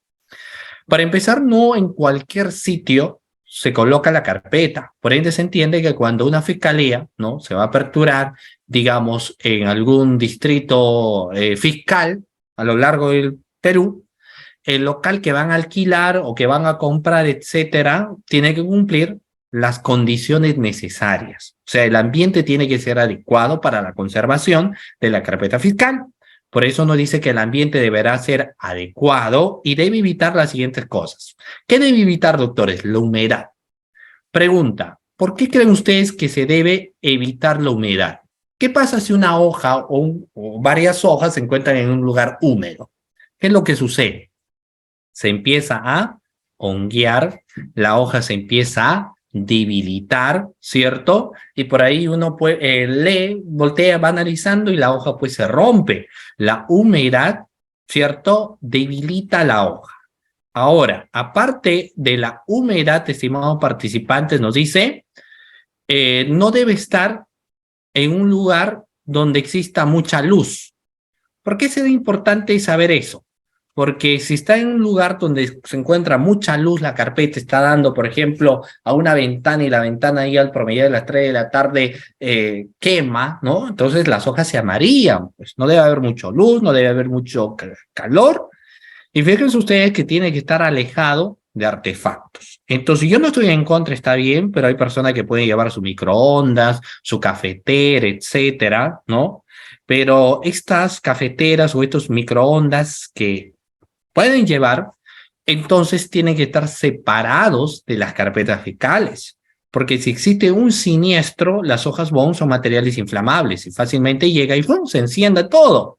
Entonces tienen que estar alejados de estos artefactos, ¿no? Asimismo, pues, vamos a ver que todas las carpetas que ya se encuentran con sentencia, ¿no? Que ya han sido ejecutadas, consentidas, o con archivos ya consentidos, ya no hay razón de que estas carpetas se encuentren en los anaqueles. Se han dado situaciones donde el asistente dice, ya no tengo anaqueles, tengo una infinidad de casos. Entonces uno revisa a ver, bueno, qué tan cierto será, ¿no? Ves los casos que se encuentran en los anaqueles y ya los casos ya están con sentencia, pues. Ya los casos están con archivo. Esas carpetas fiscales ya no tienen que estar dentro de los anaqueles, sino que se entiende que estas carpetas deben llevarse a archivo central. Cuando exista, obviamente, un archivo definitivo, cuando se hayan borrado los antecedentes. Cuando esto se haya suscitado de esa forma, entonces tienen que llevarlo a archivo central, doctores. Tienen que llevarlo a archivo central, no nos olvidemos, ¿no? Y archivo central, pues tiene aquí anaqueles, ¿no? Más grandes, inmensos, y ahí van teniendo las carpetas, ¿no? De todos los despachos existentes. Por lo general, un fiscal suele tener entre 2, 3 anaqueles, un anaquel, pero tiene que tener los casos en trámite, por lo general, y ya los que se encuentran con devueltas por el juzgado, remitirse a archivo central, ¿ya? Muy bien. Ahora, la unidad de la carpeta fiscal. ¿Qué hace referencia, doctores, la unidad de la carpeta fiscal? Sencillamente que una carpeta fiscal, doctores, no debe estar con mutilaciones, ¿ok? Una carpeta fiscal, estimados doctores, no debe contener mutilaciones, es decir, no puede estar roto la hoja, no puede estar una hoja parchada, porque hay algo que yo recuerdo. Recuerdo que una fiscal decía, la carta de presentación de un asistente en función fiscal es su carpeta, decían doctores. La carta de presentación de un asistente en función fiscal no era si va bien vestido, ¿no? No era si va bien planchado la camisa, que claro, es parte de la imagen y está bien, pero la carta de presentación de un asistente venía a ser su carpeta fiscal. Si uno veía su carpeta y estaba 200 folios, si estaba muy bien hecho su carátula, si sus hojas estaban derechitas, en lo posible limpias, porque no depende muchas veces del asistente. A veces quizás el abogado lo agarra, lo baja, en fin, ¿no? O sea, se han visto algunos casos de esa manera, pero se ve un buen trabajo del asistente porque uno dice, él es ordenado. Pero así como puedes tener un asistente ordenado, tienes al asistente del otro lado. En el sentido que el asistente a la hora del almuerzo, almuerza dentro del despacho, pero por ejemplo, almuerza al lado de la carpeta. Está comiendo su guiso se le cae y tú ves la carpeta porque está manchado con comida. O sea, no puede estar una carpeta fiscal en esas condiciones, ¿no? Sino que la carpeta fiscal tiene y debe estar debidamente cuidada, ¿cierto? No debe estar no debe haber mutilaciones, manchas, ni nada por el estilo. ¿Ok? Vamos a ver. Ahora, vamos a ver. Hay una pregunta, y eso parte de lo que hace un momento les señalaban y yo les traslado, también la pregunta a ustedes en estos momentos, estimados participantes. Doctores, ¿puedo llevarme la carpeta fiscal a mi casa? ¿Es posible que me pueda llevar la carpeta fiscal a mi casa? O para ser más exacto, ¿no? ¿Debo llevarme la carpeta fiscal a mi casa, estimados doctores? Debo llevarme, y vamos a ver lo siguiente. Fíjense, miren, que el artículo 16 respecto a la carpeta fiscal nos habla el traslado. ¿Y el traslado de qué? El traslado de la carpeta fiscal. Y nos dice, los traslados de la carpeta fiscal fuera del lugar de funcionamiento de la fiscalía deberán ser autorizadas por el fiscal y supervisados por el secretario o quien haga las veces, ¿no? Y debe quedar constancia de dicha autorización en el sistema informático. Incluso hay mayores exigencias que te da pues este artículo 16, ¿no? Autorización del fiscal. Y estamos hablando no del fiscal adjunto, sino estamos hablando del fiscal provincial. O sea, el fiscal provincial tendría que decir a quién tendrías obviamente que peticionar, y él tendría que darte una autorización por escrito para que en ese momento, si tú, asistente de función fiscal, puedas llevarte las carpetas. Es más, nos habla de una supervisión. O sea, lo que nos dice que alguien te debería acompañar, supervisar que tú te lleves las carpetas y las carpetas lleguen en buen estado, ¿no? Y esa autorización no solamente se va a quedar plasmado en un documento, sino también dentro del sistema informático. Y sobre todo esto se hace para poder evitar, pues, algún tema de alguna responsabilidad funcional. Porque ¿qué pasa si el fiscal autorizó la salida de la carpeta de manera verbal y se pierde, ¿no? Se extraía, le van a decir al fiscal, pero usted, ¿cómo autorizó? No, la autorización solamente fue de manera verbal. Y va a haber pues una sanción a ese fiscal, sabiendas de que él debería haberlo autorizado, pero cumpliendo las exigencias que te señala esta misma resolución, ¿no? Es decir, dejar constancia del traslado de la carpeta. Y si no lo hiciste, obviamente puede existir una responsabilidad penal, ¿no? Muy bien, doctores. Ahora, vamos a ver aquí. Bueno, este es el traslado, ¿no? La obtención de copias, que también señala dicha resolución, no tiene pues mucho problema en sí, porque para empezar, si son copias simples o así certificadas en hojabón, no nos olvidemos que se tiene el TUPA, y en el TUPA va a existir el pago, ¿no? Por hojabón, que van a ser 10 céntimos. No existe pago cuando alguien solicita las copias de manera escaneada. Entonces, si es de manera escaneada, no pagas absolutamente nada. O si es que el abogado decide tomar fotografía de la carpeta fiscal, tampoco sucede nada. Lo que en ambos casos, o sobre todo en este último, existirá una constancia de toma fotográfica donde el abogado que la solicita tendría ahí que dejar constancia de la toma de fotografías y obviamente también señalar el folio correspondiente, ¿no? Eso lo tendría que poner ahí, dentro de lo que es la constancia. ¿Ok? Muy bien. El artículo 19 nos señala incluso, doctores, de lo que es la copia de seguridad. O sea, este mismo articulado nos deja cierto grado de probabilidad de que por ahí, por ejemplo, podría existir una situación no eventual, ¿no? Entonces, para que precisamente no suceda absolutamente nada, lo que deja abierta la posibilidad es de la existencia de una copia de seguridad. ¿Y qué nos dice?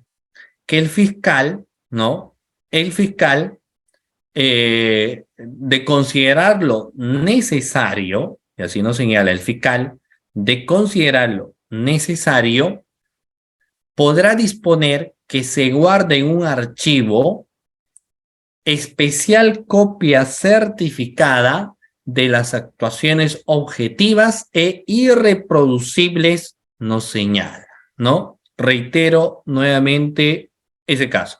Nos dice, durante la investigación el fiscal, de considerarlo necesario, podrá disponer que se guarde en un archivo especial copia certificada de las actuaciones objetivas e irreproducibles. Lo que hace un momento señalábamos, ¿no? Cuando hablábamos de las famosas actas. Entonces, si hay un acta, ¿no?, de incautación, de prueba preconstituida, etcétera, nos dice que debería existir una copia de seguridad. El tema es que puedes tener copia de seguridad, pero ¿dónde finalmente lo guardas? Porque esto va de la mano con lo que anteriormente señalaron, ¿no? ¿Qué pasa si es que existe ese siniestro?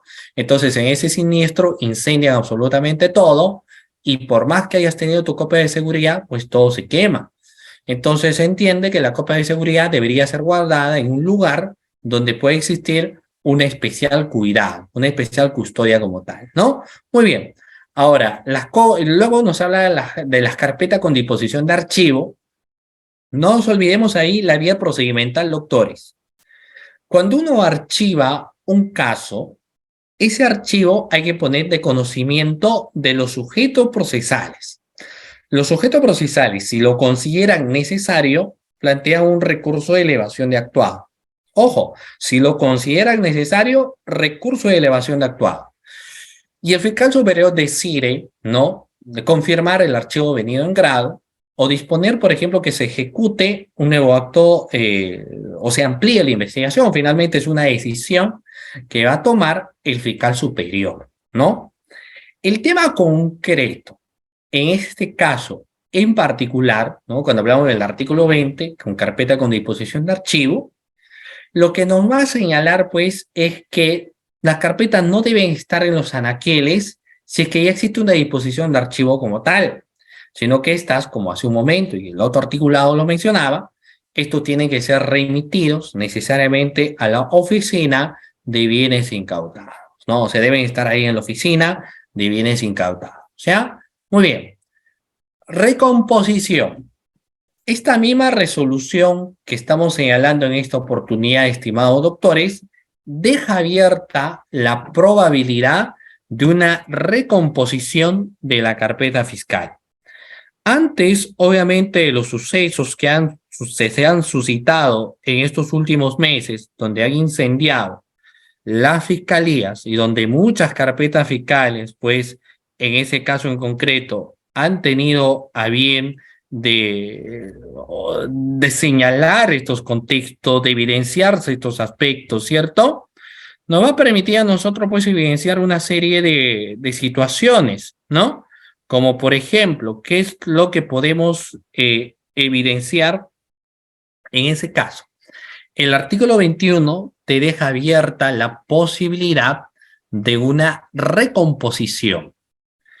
Y nos señala explícitamente el artículo 21 que en caso de destrucción, en caso de pérdida o sustracción de la carpeta fiscal o de alguna actuación que contenga un acto procesal necesario, disposición o requerimiento, el fiscal dispondrá la recomposición del mismo con la impresión de las piezas correspondientes de la carpeta electrónica. Así nos señala, ¿no?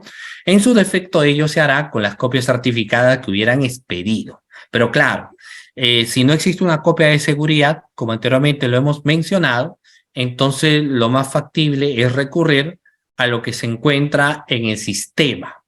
Ahora, ahí hay que ver lo siguiente. Para que uno pueda reconstruir la carpeta fiscal a través de lo que se encuentra en el sistema, lo que debemos ver que el asistente debería cumplir una función muy importante en el sentido de que tiene que registrar todo lo que cotidianamente o diariamente ingresan como escritos. O sea, todo lo que ingresa cotidianamente o diariamente como escritos, tendríamos nosotros que, fíjense ustedes, subirlo al sistema, ¿no? Todas las disposiciones también, todas las declaraciones, hasta los oficios, o sea, todo lo que se elabora como acto de investigación, tendrían que ser subidos en el sistema. ¿Para qué? Para que si existe un siniestro, entonces a través de las actualizaciones que se hicieron en el sistema, sea mucho más fácil poder reconstruirlas, ¿no? Eso nos habla de la recomposición. Por ende es que cuando en estos sucesos decían, ¿y ahora qué hará la fiscalía si es que ya no tiene sus carpetas? Bueno, te deja la tribuna abierta para que puedas recomponer dicha carpeta, ¿ya? Muy bien, doctores. Ahora vamos a pasar a la carpeta fiscal 2. Pero antes de eso, yo quisiera saber si están despiertos, estimados doctores. ¿Se encuentran despiertos o ya quizás alguno de ustedes ya se encuentra pues dormido? ¿Estamos despiertos, doctores? Sí, porque fíjense que estamos a 15 minutos y lo importante es que ustedes estén hasta el final, siempre concentrados, siempre despiertos respecto pues a la disertación que estamos desarrollando en esta oportunidad, estimado participante, ¿ya? Muy bien, entonces vamos a ver aquí, vamos a ver quiénes se encuentran despiertos. Ahí los puedo ver, doctores, están atentos, ¿no? Entonces, perfecto, ¿ya? Muy bien, manito arriba todos los que están despiertos. A ver, manito arriba a través de lo que viene a ser, pues, su reacción para ver si se encuentran despiertos, ¿no? Porque ya haciendo exactamente 15 minutos para las 11, algunos ya están pues en medio sueño, pero veo que en este caso no es así y yo los puedo observar y veo que se encuentran despiertos, estimado participante, ¿ya? Muy bien, eso es fabuloso. Entonces, ahí veo a todos los participantes con la manito arriba, ¿no? Muy bien, las manos hacia arriba, las manos hacia abajo. Saben cómo dice luego ya la canción, ¿no? Muy bien, estimado participante. Y si tienes sueño, pues aprovecha ahorita y te tomas tu cafecito bien cargado. Lo importante porque la clase que vamos a tener el día de hoy es hasta la 1 de la mañana. Así que vaya recargando tu energía, estimado participante, ¿ya? Muy bien, sigamos entonces. Vamos a seguir. Ok, entonces ahora nos toca hablar de la carpeta fiscal 2. Si hablamos de la carpeta fiscal 2, vamos a encontrar lo siguiente. Mira, y acá ingresa, rápido nada más, ¿qué diferencia, profesor, existe pues entre la carpeta fiscal principal y la carpeta auxiliar, no? Vamos a ver que básicamente respecto a la carpeta principal, ¿no? O la carpeta original, como algunos le denominan, la encontramos en definición en el artículo 4. Y nos dice que es un instrumento de trabajo que va a contener, como hace un momento hemos señalado, los actos de investigación, ¿no? Los documentos obtenidos muy importantes a efectos de poder resolver un caso, ¿no? O sea, todos los documentos importantes van a la carpeta principal y eso es lo que hemos señalado. Y la carpeta auxiliar tiene una definición en base a lo que señala, doctores, el artículo 4 y 10 de este reglamento, ¿no? En la custodia de la carpeta fiscal. ¿Y qué señala en definición? Que la carpeta auxiliar va a contener los demás documentos, ¿no? Como pueden ser resúmenes, los cargos de notificaciones, los cargos de los oficios, nos habla de hipótesis o estrategia de trabajos, ¿no? Todos ellos forman la carpeta auxiliar. Ahora, la carpeta auxiliar forma parte, obviamente, de la carpeta principal, por ende es que un abogado podría requerir también la carpeta auxiliar y no se le podría negar. O sea, hay una solicitud del abogado de la carpeta auxiliar, perfecto, entonces tendría que entregarse también lo que viene a ser la carpeta auxiliar. No se le podría decir, oiga, no, a usted no se les entrega, no le entregamos, no podría haber ello, ¿de acuerdo? Muy bien. Entonces, el contenido de la carpeta auxiliar vemos formatos, vemos resúmenes, vemos notificaciones, oficios, cargos, copias, vemos hipótesis y estrategias de trabajo relacionados, por ejemplo, con la investigación. Todo ello se encuentra ahí.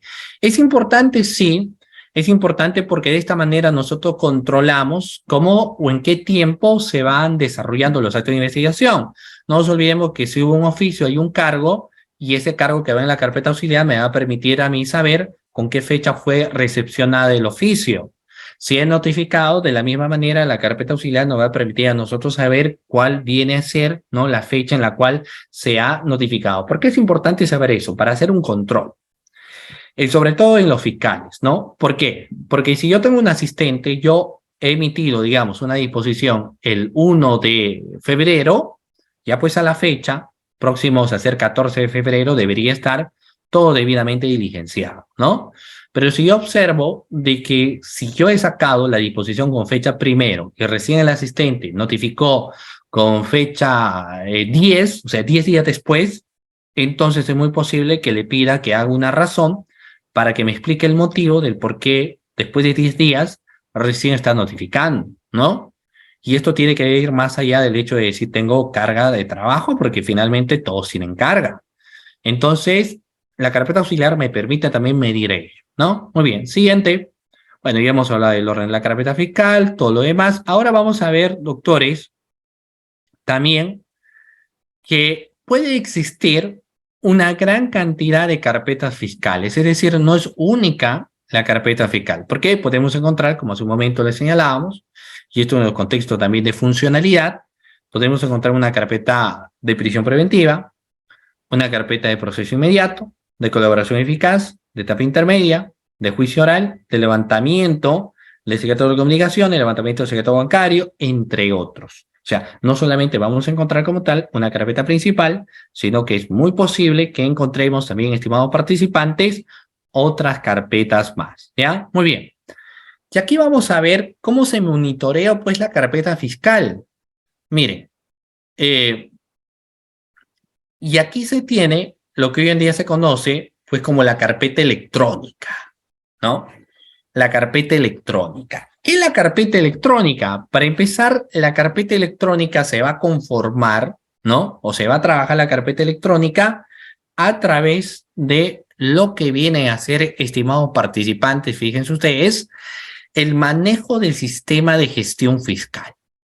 O sea, el manejo del sistema de gestión fiscal me va a permitir ir creando la carpeta electrónica. Y en un contexto teórico nos va a mencionar que esta carpeta electrónica debe contener las mismas actuaciones y documentos en el mismo orden que tiene la carpeta física. Así nos señala en definición esta resolución. Pero ¿eso qué conlleva analizar, doctores? La siguiente circunstancia. Para empezar, la única forma de poder tener en una carpeta electrónica todo lo que contiene la carpeta física, las mismas actuaciones y documentos, significa de que tendríamos que escanear. Toda la carpeta tendría que estar digitalizada y subida al sistema de gestión fiscal. Esa es la única forma para que uno diga que todo lo que se encuentra en físico, ¿no? Lo encontramos electrónicamente, porque eso en las cuestiones prácticas no se suele dar. Porque ¿qué creen ustedes que suelen subir a través del sistema de gestión fiscal? Disposiciones, requerimientos, proveídos. Además, algunos solo disposiciones, requerimientos y ni siquiera proveídos, ni siquiera declaraciones. Entonces, tener en la carpeta electrónica el mismo componente tiene la carpeta física no se da. Lo que sí se tiene es que los actuados que llegan, por ejemplo, a tu fiscalía te remiten un oficio, entonces tú ingresas al sistema, el número de oficio, la fecha del oficio, quién lo remitió, pero solo tienes pues las siglas del documento y más no el documento entero, ¿no? Sin embargo, la definición de la carpeta electrónica te dice que deberían contener, ¿no? Muy bien, pero bueno, sigamos. Ahora, hay algo muy importante también que es vital que debemos tener en cuenta, es cómo monitoreamos y evaluamos, en este caso, pues la carpeta electrónica, ¿no? Entonces, en ese caso, lo que se habla es del monitoreo y evaluación de la carpeta electrónica, estimados participantes. Reitero nuevamente, el monitoreo y evaluación de la carpeta electrónica. ¿Cómo lo vamos a ver esto? Básicamente de la siguiente manera. El artículo 26 es la que precisamente nos señala de ello. ¿Por qué es importante monitorear? Porque uno a veces no sabe, ¿no? Debería saber, pero al tener tantos casos por ahí, quizás a algunos te puede pasar. Lo importante es saber en qué estado se encuentra el proceso. O sea, la etapa de investigación tiene 3 fases.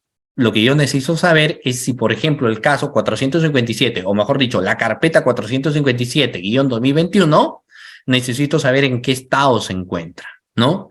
Si se encuentra ya para pronunciamiento, si se encuentra para hacer un impulso, si se encuentra para hacer una prórroga, si se encuentra para acusar, si se encuentra para sobreseer, necesito saber el estado de la investigación y esto va a ser posible a través del monitoreo.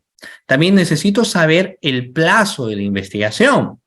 Nosotros sabemos que dentro del plazo va a depender del caso, si tengo un caso simple, un caso complejo o un caso de criminalidad organizada. Va a depender de cada uno de ellos. Pero si yo advierto que tengo un caso simple, tengo un máximo de 120 días, yo necesito saber a través del monitoreo en qué día de los 120 días se encuentra mi caso.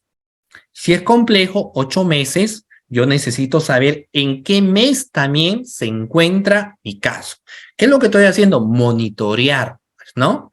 Tengo que saber también cuántos casos están en investigación preparatoria, cuántos casos se encuentran en etapa intermedia, doctores, y cuántos casos se están encontrando en juicio oral. Todo esto viene a ser posible a través del monitoreo. De la misma manera, voy a poder yo verificar, ¿no?, el resultado final de una investigación. O sea, puedo saber, porque es importante también, mira, al término de la diligencia preliminar, y nosotros sabemos que uno puede formalizar una investigación o uno puede emitir lo que se llama un archivo. Entonces, gracias al monitoreo, yo puedo saber cuántos casos están archivados o yo puedo saber cuántos casos se han formalizado o cuántos casos finalmente se han derivado, ¿no? Y esto es importante, por supuesto que sí, porque finalmente hay que ver que a un fiscal se le va viendo por la productividad que éste va teniendo. Entonces va a resultar siendo muy importante saber cuántos casos el fiscal formaliza, cuántos archiva, cuántos deriva, cuántos están en acusación, cuántos están con sobreseimiento, cuántos, no importa si el fiscal llegó a juicio, pero hay que monitorear cuántas sentencias condenatorias tiene, cuántas absolutorias tiene. Entonces logramos hacer esa verificación, doctores, a través de este monitoreo y evaluación de la carpeta electrónica, ¿no? Ahora, luego de esto, siguiente diapositiva, nos permite, pues, también, como hace un momento les señalo, saber el resultado final de la investigación. ¿Y esto es vital? Por supuesto que sí. Hace unos días yo conversaba, pues, ahí con un fiscal y nosotros somos persecutores del delito, el Ministerio Público, pero no buscadores del delito, que es una cosa diferente. Si uno no encuentra elementos de comisión suficientes, ¿no?, o elementos de comisión reveladores, entonces la alternativa que uno tiene es archivar o sobreseer. Pero no podemos buscar una investigación o poder construir pruebas de algo que quizás nunca se cometió. Entonces, este monitoreo nos va a permitir a nosotros ver cuántas acusaciones tiene el fiscal, pero acusaciones sí que cumplan obviamente con todas las formalidades necesarias, con todas las exigencias de ley, cuántos sobreseimientos tiene el fiscal, ¿no? Es decir, cuando hablamos del caso de los requerimientos decisorios, pero también nos va a permitir a nosotros saber el fiscal a cuántas terminaciones anticipadas ha llegado, a cuántos principios de oportunidad, cuántos procesos inmediatos tiene, ¿cierto? Cuántos requerimientos de prisión preventiva, de incautación o de cerraje. O sea, todo eso se pondera finalmente para ver cuál viene a ser la productividad o el trabajo, en este caso, que está teniendo el fiscal, ¿no? O sea, se va calculando. Naturalmente, no todos los fiscales tienen una misma línea. ¿En qué sentido? ¿Cómo hablamos del contexto de la línea? Puede haber que hay muchos fiscales que hayan llegado a juicio, ¿no?, y que tengan sentencias condenatorias, pero también es muy posible que varios fiscales no hayan llegado a juicio o que algunas que han llegado a juicio tengan, por ejemplo, en ese caso, sentencias absolutorias. Esto lo sabemos a través del monitoreo, ¿no? Ahora, en el juicio, ahí también nos permitía saber ello. Ahora, también el numeral 6 nos señala que el monitoreo de la carpeta fiscal nos va a permitir a nosotros saber, doctores, el sentido de la sentencia, es decir, de la resolución, ¿no?, equivalente al fin del proceso. ¿Cómo se le mide a un fiscal? Bueno, depende, o sea, el fiscal no es que es un ente o un funcionario público que va a tener la función solamente de acusar. Se acusa cuando existen elementos de comisión suficientes. Pero si el fiscal ha tenido elementos de comisión suficientes y ha decidido que el caso, por ejemplo, llegue a la instancia del juicio oral, entonces lo ideal, se entiende, para un fiscal que llevó su caso a juicio oral es que se pueda tener una sentencia condenatoria, ¿no? Más no absolutoria, pero si se tiene alguna sentencia absolutoria, también tiene la posibilidad de que esto puedas tener que apelar, ¿no? Ahora, como hay absolución, el numeral 7 nos dice y nos deja abierta la posibilidad de poder recurrir, en este caso, valga la redundancia, los recursos de impugnación, ¿no? O sea, si el fiscal le dice, ¿usted está de acuerdo con lo que se han decidido?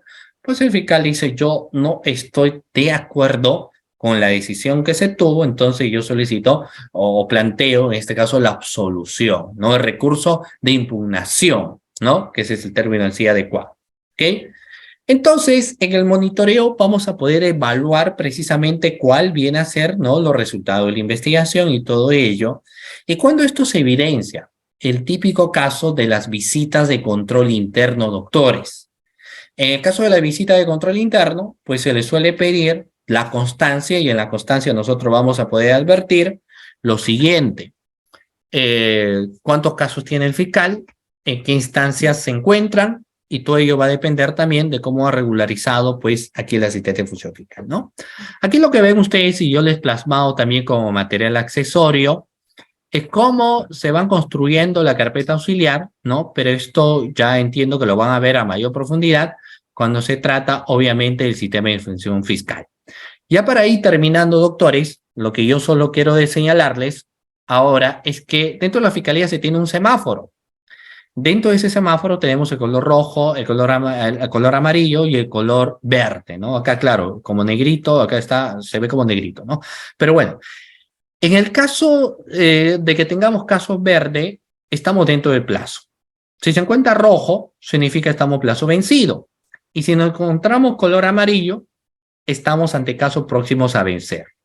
Lo ideal es que nosotros los casos tengamos en verde, es decir, que se encuentren dentro del plazo y ese es el objetivo que uno finalmente debe tener. Muy bien, doctores, de esta manera concluyo mi participación en esta disertación del día de hoy. Quiero agradecer en primer lugar al doctor Rieder por la cordial invitación a mi persona y también quiero en este caso agradecerles y felicitar a cada uno de ustedes, estimados doctores, que han estado presentes en esta disertación de la clase del día de hoy. Cuídense muchísimo y Dios mediante estaremos presentes en otra oportunidad. Muy buenas noches.